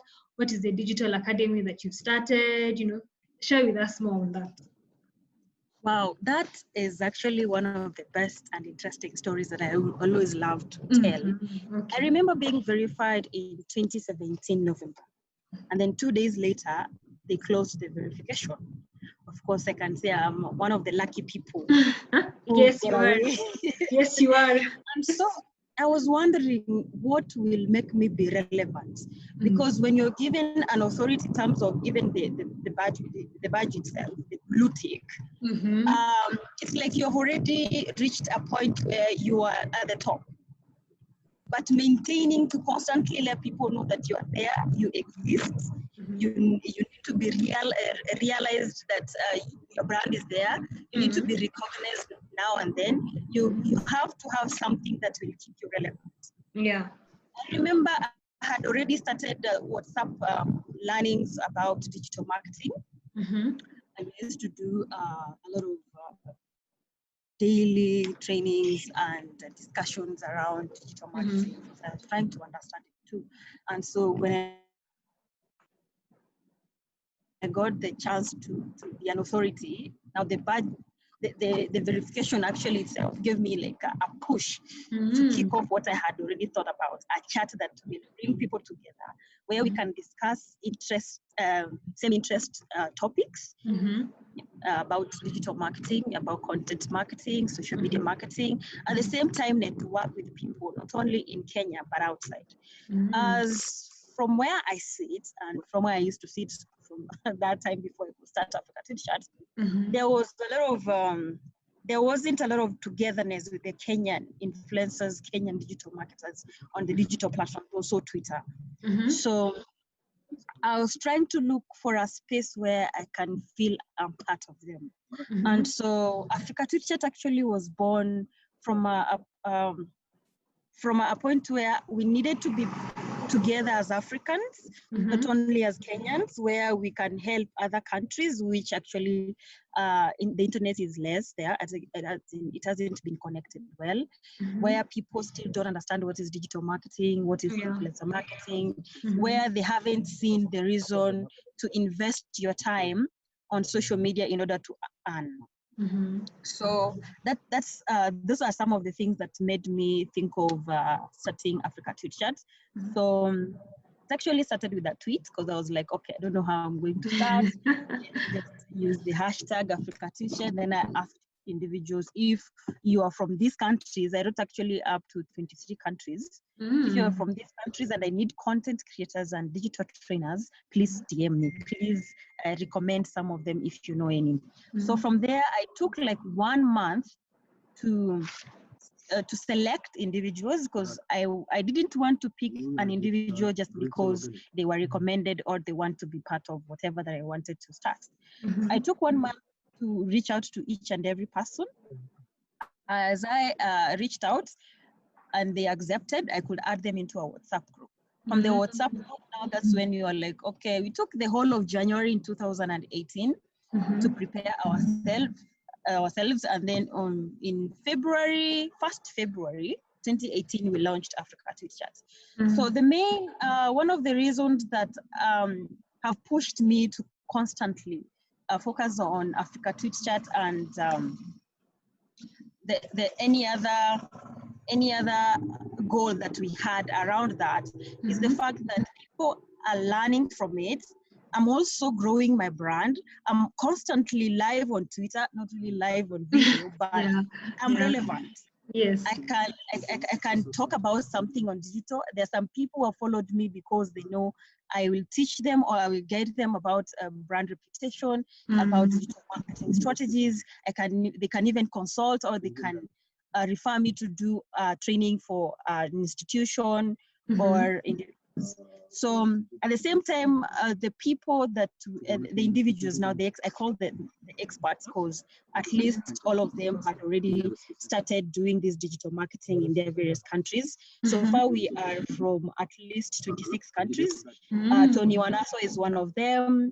Shiko, Kihika is one of the group members. So we are diverse individuals trying to build one community. And another thing, along the way, what we looked forward to having from Africa Tweet Chat is an academy. That's why we shortened it from Africa Tweet Chat to ATC Academy. So the short form of Africa Tweet Chat is ATC Digital Academy. The academy is already developed. It's our website at it's www.atcdigitalacademy.com.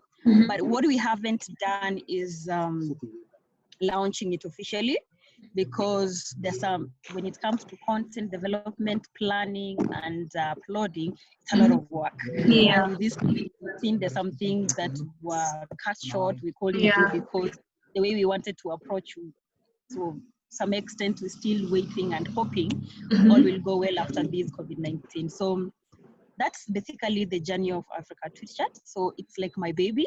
My first love, and that's why every Wednesday I can actually put aside everything, even if it's very important, just to attend that chat, because I know there is I'll gain a lot from it, not only from networking from people, but also we have been able to connect individuals to work from different countries out of Africa Tweet Chat, and there are quite a number of people who have benefited from it, and here we are. Thank you. Yeah, that's really great. So for the academy, is it open to upcoming brands, upcoming influencers, or how are you structuring the digital academy? Okay, on that, we have actually been trying to re-strategize now and then, because at first we looked at it from a point where we want to invite anyone and everyone to join. But looking at how digital marketing has grown to this extent, there are so many brands which are giving the same, as in they are targeting the same people that we want to target. So we restructured, and so from our side, when we will go live, we will basically focus only on corporates.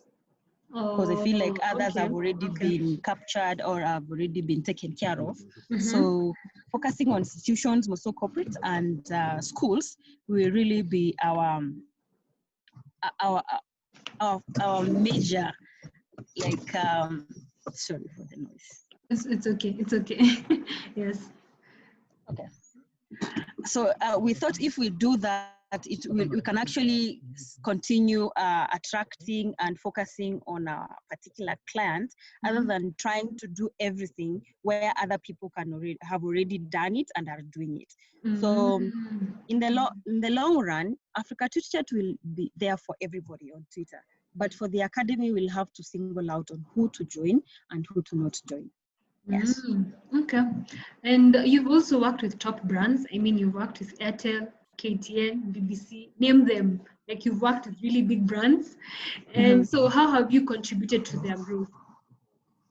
Okay. I'll start with Standard Media. KTN is part of Standard Media Group. Yes. And I remember joining Standard Media Group when I was still in my first year holiday. I was during my holiday in first year. So sometimes when I say I joined, actually I officially joined Standard Media on a day like this. The reason why my Twitter anniversary is today is because Standard Media made me open my Twitter account, but I didn't know it's a Twitter account. That was the first day I joined them officially. So I think today marks a lot of celebration for me and clearly it is. It's yeah. a great day. So yeah, in Standard Media, I used to be a content manager for Eve Woman, but later not content manager, social media manager. Just posting and scheduling content which has already been shared on the email on the website. And so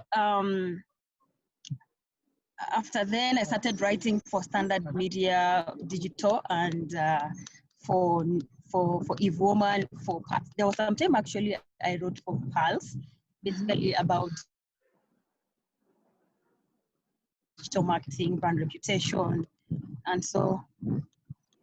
Can you hear me? Yes, I can. Yes.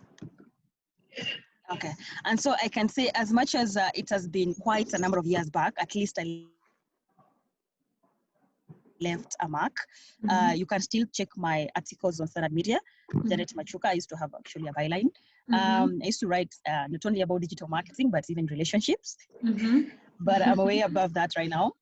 So I can say I left a mark there for Standard Media, because at the same time, I remember later on we had a session in Moy University where they started now recruiting students to be writing for your report. If you have interacted with your report for Standard Media, you'll know that most of the people who write are students. Yeah, that is for Standard Media. For Airtel, I've been working with Airtel for the past 1 year, almost 1 year now, because for influencer marketing, for management of influencers also on Twitter. BBC, I worked with them not for a long time because it was just for digital social media marketing, the same on Twitter. There are quite a number of brands that I've worked with that I might not mention, but I believe that I've left a mark with them. There are some I've worked with for a long time. There are some that I'm still working with them because they have offline activities, not only on digital. And I know there are many that are coming very soon. But so far, I've worked with more than 50 of the brands since I started my digital marketing journey. That's amazing. I mean, you've even been named top 25 digital marketing women, Kenya's top 50 social media power influencers, top 34 digital marketing experts. I mean, how does it feel to be named all these things? Is there some certain pressure that comes with all these awards? How are you able to cope? You know, how does it feel to be in such a position? One thing I like about my brand is the fact that I chose the best manager. I have a manager who actually helps me cut social media as is not like a privilege. It's a place where you're connecting with people regardless of their status. So being given a chance to be named as a top 50, top 25, it's a challenge. Yeah. That means there are so many people looking up to me. That means I have to give more. That means I have to reach out to many more. That means I have to be a role model. And that means I can't even fathom killing so many dreams that maybe look up to me. I might not know them, but I know I'm reaching out to people either virtually or physically. So I take it as a challenge to grow others, a challenge to grow myself, a challenge to keep connecting with people and get value out of it. Well, thank you for that. And I mean, I'm sure it's not easy being this brand. I mean, you also have your own life to live. There's so much going on in your own life. So how are you able to maintain, like just what, like I asked Shiko Kihika, how are you able to maintain a work-life balance for you? Actually, I have a lot of time for myself sometimes. Though some days like today, I'm doing 10 things at the same time. Yeah, so what I usually do is I like the fact that I was able to keep up with the pace that my manager sets for me. It's very hard for me to go into the next day without finishing the work for today. because he will pressure me to finish. So the moment I finish, I know I'm having a free day tomorrow. Just in case anybody calls, I will send a proposal immediately. If it's a digital marketing strategy, I'll take my time and sit down to do it. And something else, I'm not employed. So office work is not my cup of tea. So I'm able to plan myself on what to do and not what to do. And as much as I might have friends, I have friends like Shiko, for instance, who add value to me, not friends who take away a lot of my time, and we take time doing all things, or doing things that are nonsensical to me. So what I usually do, I have less friendships with people, and I'll have to alight. Okay. Bear with me. Okay. I have less friends, and at the same time, I don't know if you can see me. Yes, we can. Yes. Allow me to go somewhere and sit down.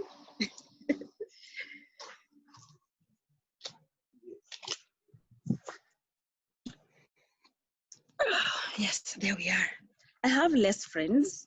I manage my time well. And the fact that I have now somebody who constantly checks on what I do, and if I've done it within a certain time, helps me plan myself better, work better, at the same time, be responsive to something or to my jobs within a particular time without really wasting a lot of time. Okay, that's good to know. So you've been able to work with many brands, as you mentioned. Can you tell us some of maybe the mistakes and how brands can improve? Like some of the mistakes that you've seen in the market and how we can continuously improve our brands. Okay, one of the most mistakes that I have realized, and one topping up, is brands forget about the fact that on social media you're talking to people. You're not talking to your fellow brands. So the way we package our content, as much as we can be content strategists, as much as we can be consultants, sometimes the clients want what they want. And what goes wrong is not us who now execute the content, it's them. Because from the way they say this is the best content you want to go out, that's the problem. So differentiating between the mistakes for the content creators and the influencers who execute it on social media, and how the client already gave it a thumbs up to go forward is the problem. Clients don't want to be seen like they don't know what they're doing.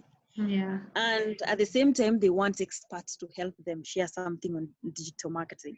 So that gap hasn't been closed yet, where we can freely tell our clients, oh no, this advert can't go live. This content is, I'm going to use this word, swag. Because it's very hard. You are scared because we don't want to tell them that something is going wrong. They might feel like they might even end up taking away the contract, and we need the money. We need to live. We need to pay our bills. So that is one of the major problem I have realized with brands. Something else is brands always want to post for themselves on their pages, and then they forget, as much as you want to post and people to engage with you, go to where people are, go to their posts, comment something, share something on them, and so that they can be able to start commenting on your page. You find some brands on Twitter, on Facebook, on Instagram, they have a lot of content about them, but there are 2 likes, 3 likes, 1 comment, or no comment. And at the same time, they keep telling the social media managers. So that's, I know they go a lot of, and they actually go through a lot of pressure. Brands want to see the results, and their results is to see people coming to them before even thinking about how can we even get these people? How can we comment in their posts so that they can get to us? Conversation. You can't build up conversations within yourself as a brand. You have to go and be part of other people's conversation so that they can be part of your conversation. So engagement, conversation, at the same time, being a human behind a brand. Sometimes we become too salesy, we forget that people are the ones who manage the brands, not the laptop, not the phone, not the Twitter account, but there is somebody behind it. Can that someone be like that social media manager of KCB, that social media manager of Safaricom, who responds in even nonsensical things, but still people love that. But until then, until when brands break away from their super awesome brand guidelines, it will be very hard for them to break through the social media people and be that brand that is loved by people. Okay, that's very insightful, especially on social media. That's true. You're talking to humans and not brands. So what would be your key takeaway or your key advice to people who are using social media to grow their brand? Like, what is your main advice to them? People who? I didn't get it. People who are using social media to grow their brand. You're either starting up, you probably just have a Facebook page profile, you have a YouTube channel, and you're trying to grow your brand so that people can recognize you. How can you grow your brand? I mean, you have 96,000 plus followers on Twitter, 23,000. Like, it didn't come overnight, but you were able gradually to go to that. So what would be your advice to guys? Okay. As much as you know what your brand deals with and what kind of audience that you want to grow, remember this. Sometimes it's very hard to tell what your audience or what your consumers love best or love the most unless you try different ways of approaching the content. So don't just go to social media as that person who already knows what your consumers need. You don't know. Try out different ways, try out different types of content, learn, focus on checking through your analytics now and then to see which kind of content is consumed the most and why do they consume it. So in respect to that, it will help you know how to leverage on the content that they love, how to restructure, re-strategize, and even reuse some of this content. Okay, that's very insightful. Thank you very much. I think the next section is just questions and answers from our participants.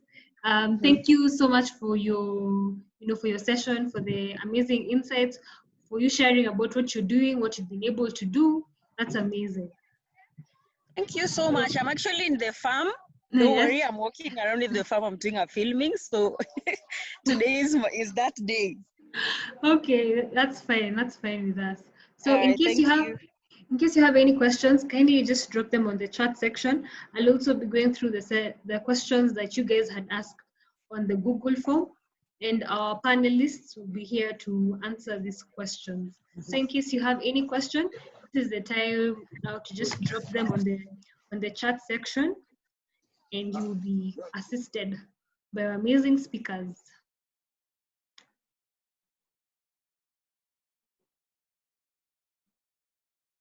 So I think I'll just give guys maybe just 2 minutes to ask the questions that they have, and then we can go through them.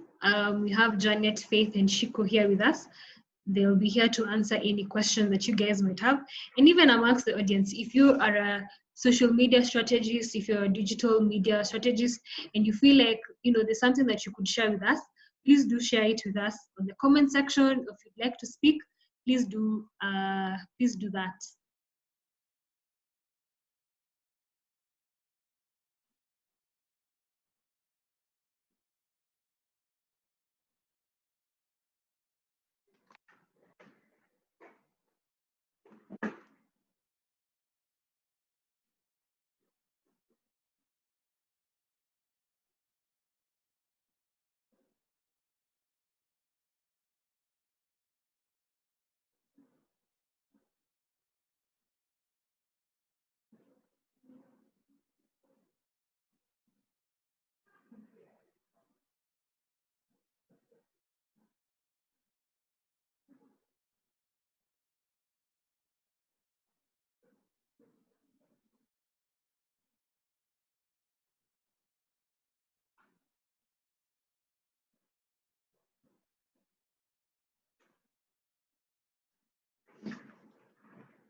Okay, we have some questions on the chat section. Okay, so we'll start with Alan. In terms of personal branding, what is your take on inclusion of like work someone did on social media on a CV? Okay, I think he's asking on inclusion of work someone did on social media on a CV, or work that you did on social media and you'd like to include it on a CV. So in terms of personal branding. Faith, are you able to take this one up?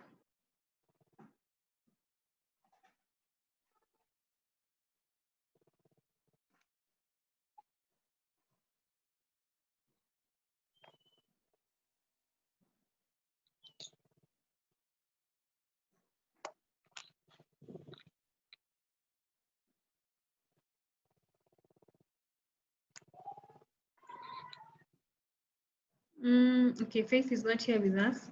I don't think she's connected. Shiko? So yeah, I think I can see the bigger question is the work done basically in relations to what you're applying for? Because most of the work I do, I use that for my profile and my CV. My profile is basically my social media life. And I think Janet can also attest to that. I think she's more into the digital marketing. But everything you do on social media, do it professionally, because at the end of the day, this builds your CV. This is what you really work with.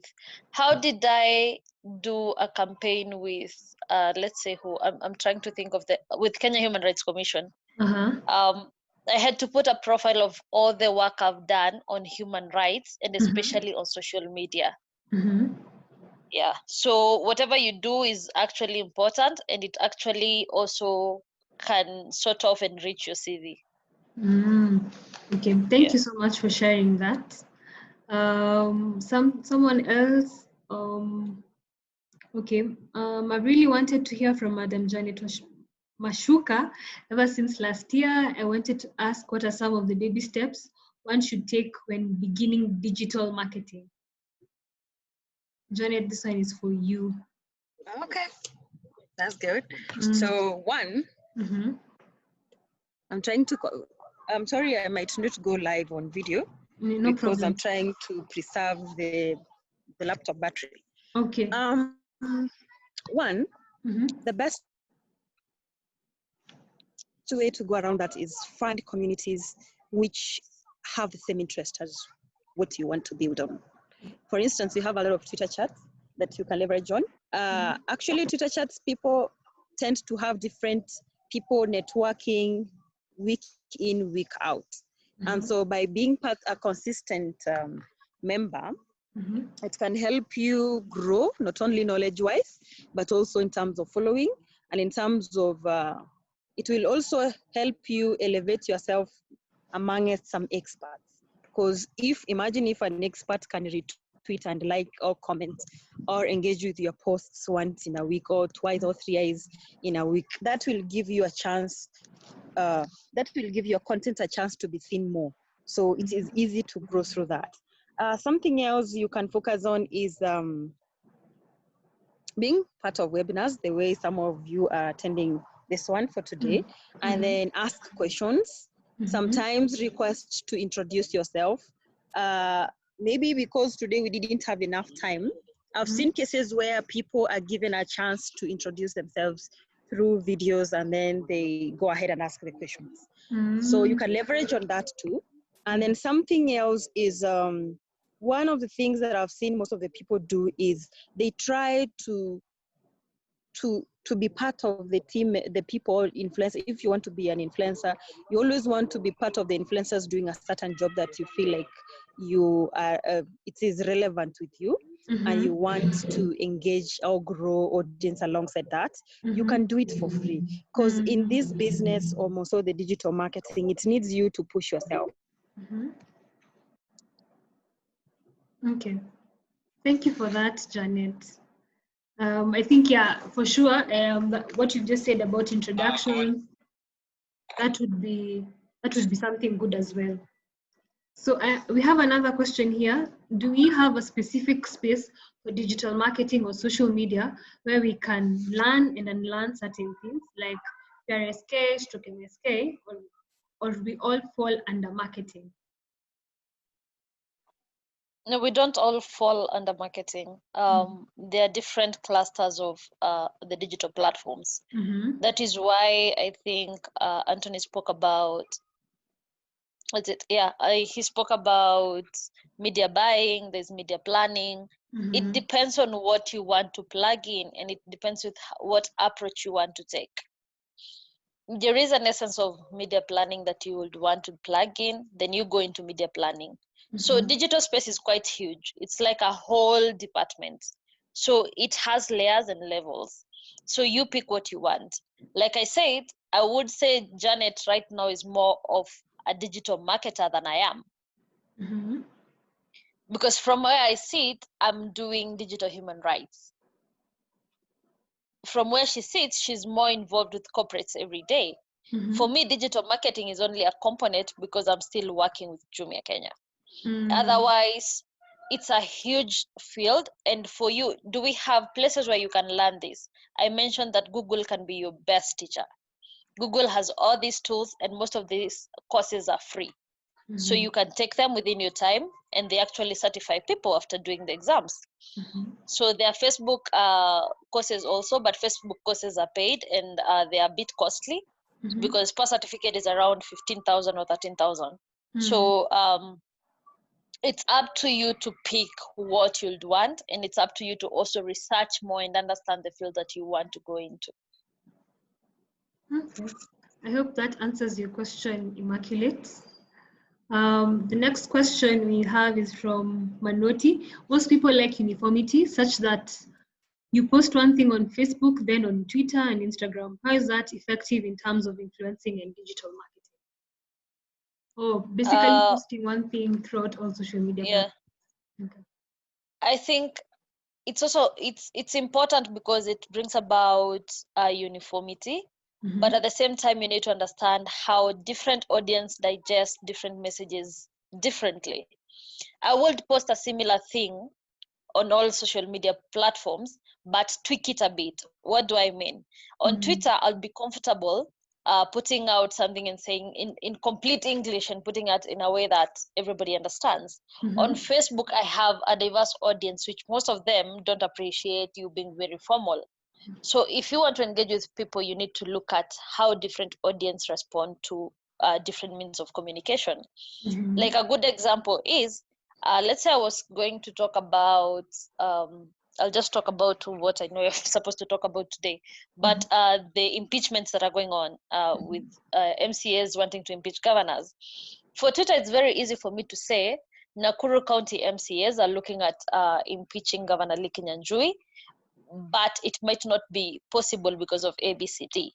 It would be very easy for me to go on Facebook and say, MCAs wa Nakuru wamesema they want to impeach the governor, but the governor said hatoki. People will relate to that more than the formal conversation I had on Twitter. So different audience, and the same thing, we have a whole different audience on Instagram. How do you also relate to this? So yes, you can post a similar thing on all platforms, but understand the communication of the audience that you have, because the audience are different. You don't want to tell me the people who follow you on Facebook are the same people who follow you on Twitter, and are the same people on LinkedIn, and the same people on Instagram and other platforms. Yeah, thank you, Shiko. That's very insightful. Someone else has a question. I'm still stuck at the point of humanizing content. As a brand or website, how do I ensure I get engagement for my content on social media and the site, especially if you aim to build a community for yourself, readers, and followers?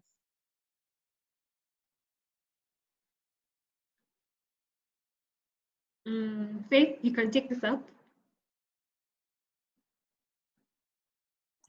Hi, sorry, I'm working from home, comes with its distractions. It's okay. Let me just read. So the question from Mary. Yes. Okay. Humanize content.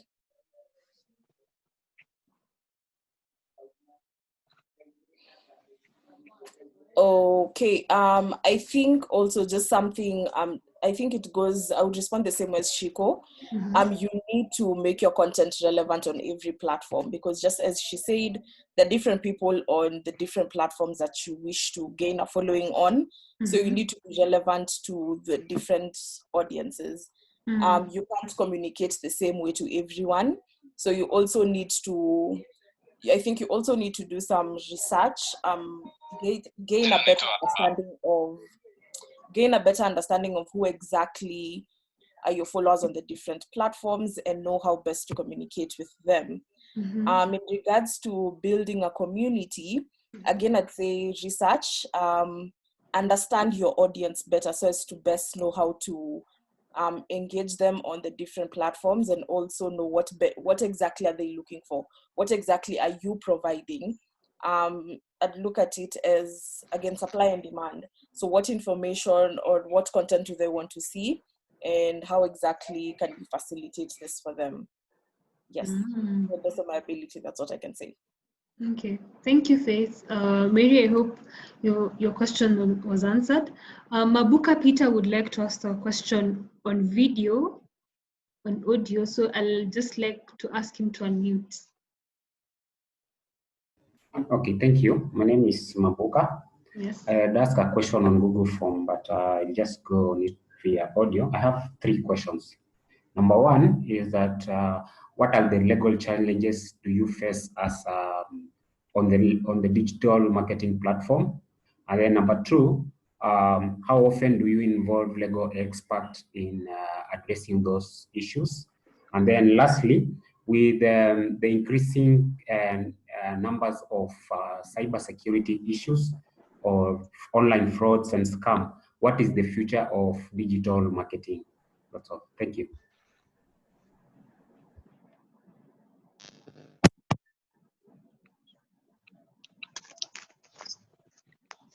So Mabuka has asked 3 questions. Shiko, can you take up the first one about the legal issues? Yeah. So the legal issues diversely depend on the field that you're working with.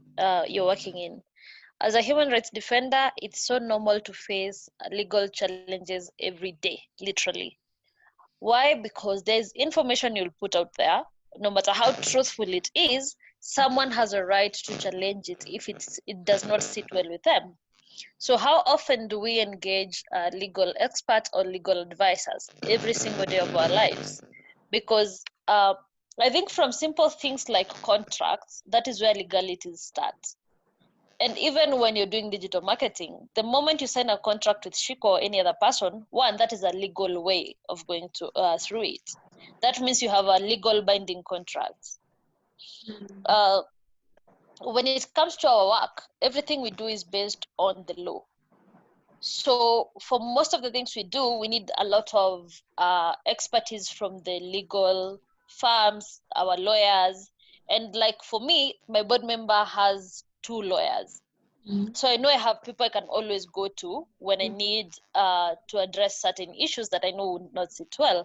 A good example, there are times some of our colleagues were arrested for being in a demo. I will not go as Shiko to bail them out. I will work with our lawyers to go bail them out. So how do we then, there are times that content that we've put, recently all of you I think witnessed the free Mutemiwa Kema hashtag. Kema is part of our community. When he was arrested because of the content he did put on Twitter. From his charge the charges were copyright of what? Digital copyright of a book, which did not really make sense for us because this was just a tweet you've extracted from the lines that you've read. When we were dealing with his case, with as much as we were talking online and telling people why we need to rally people behind him and tell people to free him, we had our lawyers on the ground working on the same. So law, like the legalities of everything start from a contract all the way to the work that you choose to do. Thank you for that. Thank you for touching on the legal aspect. Mabuka, you had 2 other questions. I'm not able to remember. Could you kindly repeat the 2 that you've not answered? Okay, partially, I feel Kihika has answered part of the second question, which was how often do you involve legal experts in addressing those issues?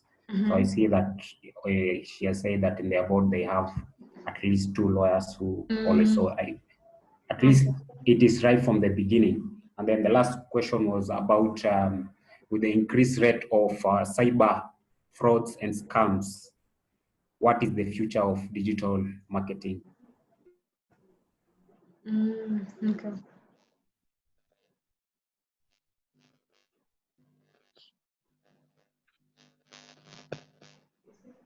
So what is the future of digital marketing, especially with increased cybersecurity and crime? I think Shiko, you're our active panelist. I actually wanted to ask if Janet could take that, but I'm thinking, is she still on? No, I think her laptop has gone off or something. Yeah. Okay, sawa. So my thinking is there's already a bill that has been tabled, or rather a draft bill that is there on cyber crimes and everything, yeah. But it is advantageous and disadvantageous at the same time. For person in human rights, this bill is something that will be used to curtail voices.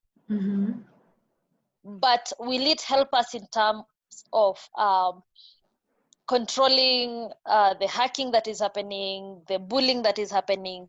I do not think it really will help. Why? Because the digital field evolves every day. And the moment you see, and it's funny because people create a virus and then create an antivirus. It's a business. Yeah, true. So people bully you and then also come up with a way of wanting to control bullying. So the same people have the ability to come up with a better way of bullying you. So I think the digital space is one space that I love most because it cannot really be controlled, but at the same time we can choose to make the best of the worst moments that we have. We can choose to learn from them. We can choose to build on the best, because I look at 5 years back, Twitter was not being used for anything positive. True. Right now, there are so many courses, from health bill courses where people are fundraising for people to clear their bills, from charity drives, from unity drives. All these things are happening online. And the moment we realize that we can actually use the communities that we have online for the better and to learn, then it takes us to just like take a step at a time to basically grow together, because you cannot sanitize this space alone. You're dealing with more than 40 million people on this platform. How do you then alone do it? You cannot. So you create a community. So the future of digital marketing is bright, is huge, with so many challenges. I keep saying it's like a relationship. There's no perfect relationship. Yeah. The more you grow, the more the challenges you face. So it's the same. It's going to grow. It's going to be very diverse. We are still going to learn about new way. We are now having the bot conversations online. It is changing randomly and very fast, but it also will come in with so many challenges. So we better brace ourselves for that. Okay, thank you so much, Shiko. I think just 2 last questions, Shiko, and we can probably end the webinar. There's one person who's asked, what's the difference between an influencer and a digital marketer? An influencer amplifies conversations. An influencer has some sort of, I'll use the same word, influence towards something. A digital marketer looks at a certain strategy, develops content, and puts it out there. So in most cases, a digital marketer can double as an influencer. But in most cases, an influencer will not necessarily know how to create content and package the content. So it depends on the fields that you're in. I mentioned that I'm a lead influencer. Yes. It doesn't mean I have not learned how to package content. I have learned because I've been with them for like 3 years, 4 years now. Yeah. Yes. And it's a learning process. The reason I do not identify myself as a digital marketer is because I'm not into digital marketing full time. I am more into human rights and digital platforms right now. So I chose to just take up a part of the influencing for this company. So you have to choose yourself. I would advise so many people to go the digital marketing way, because you have to learn so many things. You have to learn on how to promote stuff, the selling of and buying of ads. You have to learn how to deal with SEOs. You have to learn how to manage accounts. You have to learn how to manage content. These are things that are important.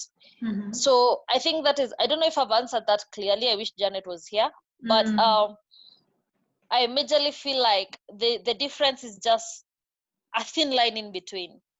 And the line is, an influencer does not necessarily need to create content for a company. Yes. Okay.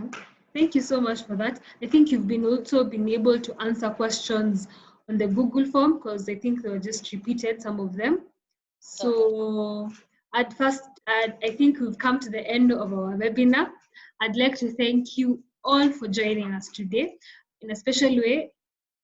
Oh, I think I forgot to tell people, if you can, Shiko, kindly just put your handles on the chat section, maybe your link, your Twitter, so that people can follow you. So I'd really like to thank all the speakers for today. You guys have done an amazing job. You know, most of them have left because they also had, we're still working from home and we're doing a lot of things. So I'd like to thank Shiko Kihika, Faith Wambui, Antony Wanaswa, Janet Machuka, and Adeola for joining us for today's webinar. I've sent a link just right now to the chat section. It's basically our feedback survey, so that you guys can tell us, what we can do to improve our future sessions, what topics you'd like us to do, and how we can engage more. So from our team here at Immobilis, for the team who was really helping me on the social media platforms, I'd like to say thank you to you guys, and I'd like to thank you, the participants, for joining us for this amazing session. We hope to do this frequently. We hope to get more engaging topics and other amazing speakers who are able to share more, not only on now digital media or digital marketing, but on many other things. Thank you so much. So please do take some few minutes to go to that link that I've just sent you guys. That's the feedback survey. I'd like you to hear your comments on what went well in this webinar, what we can improve on, which speakers we can invite the next time, what topic we can have. And so thank you so much, you guys, for joining us today. Let's keep the conversation going. Now let's take the conversation online and let people know that today was World Social Media Day. Let's do more on online platforms, and let's spread positive vibes on online platforms. Thank you so much. And without further ado, happy World Social Media Day to you all. Thank you so much for joining us, and enjoy the rest of the day. Have a lovely afternoon. Thank you. Bye.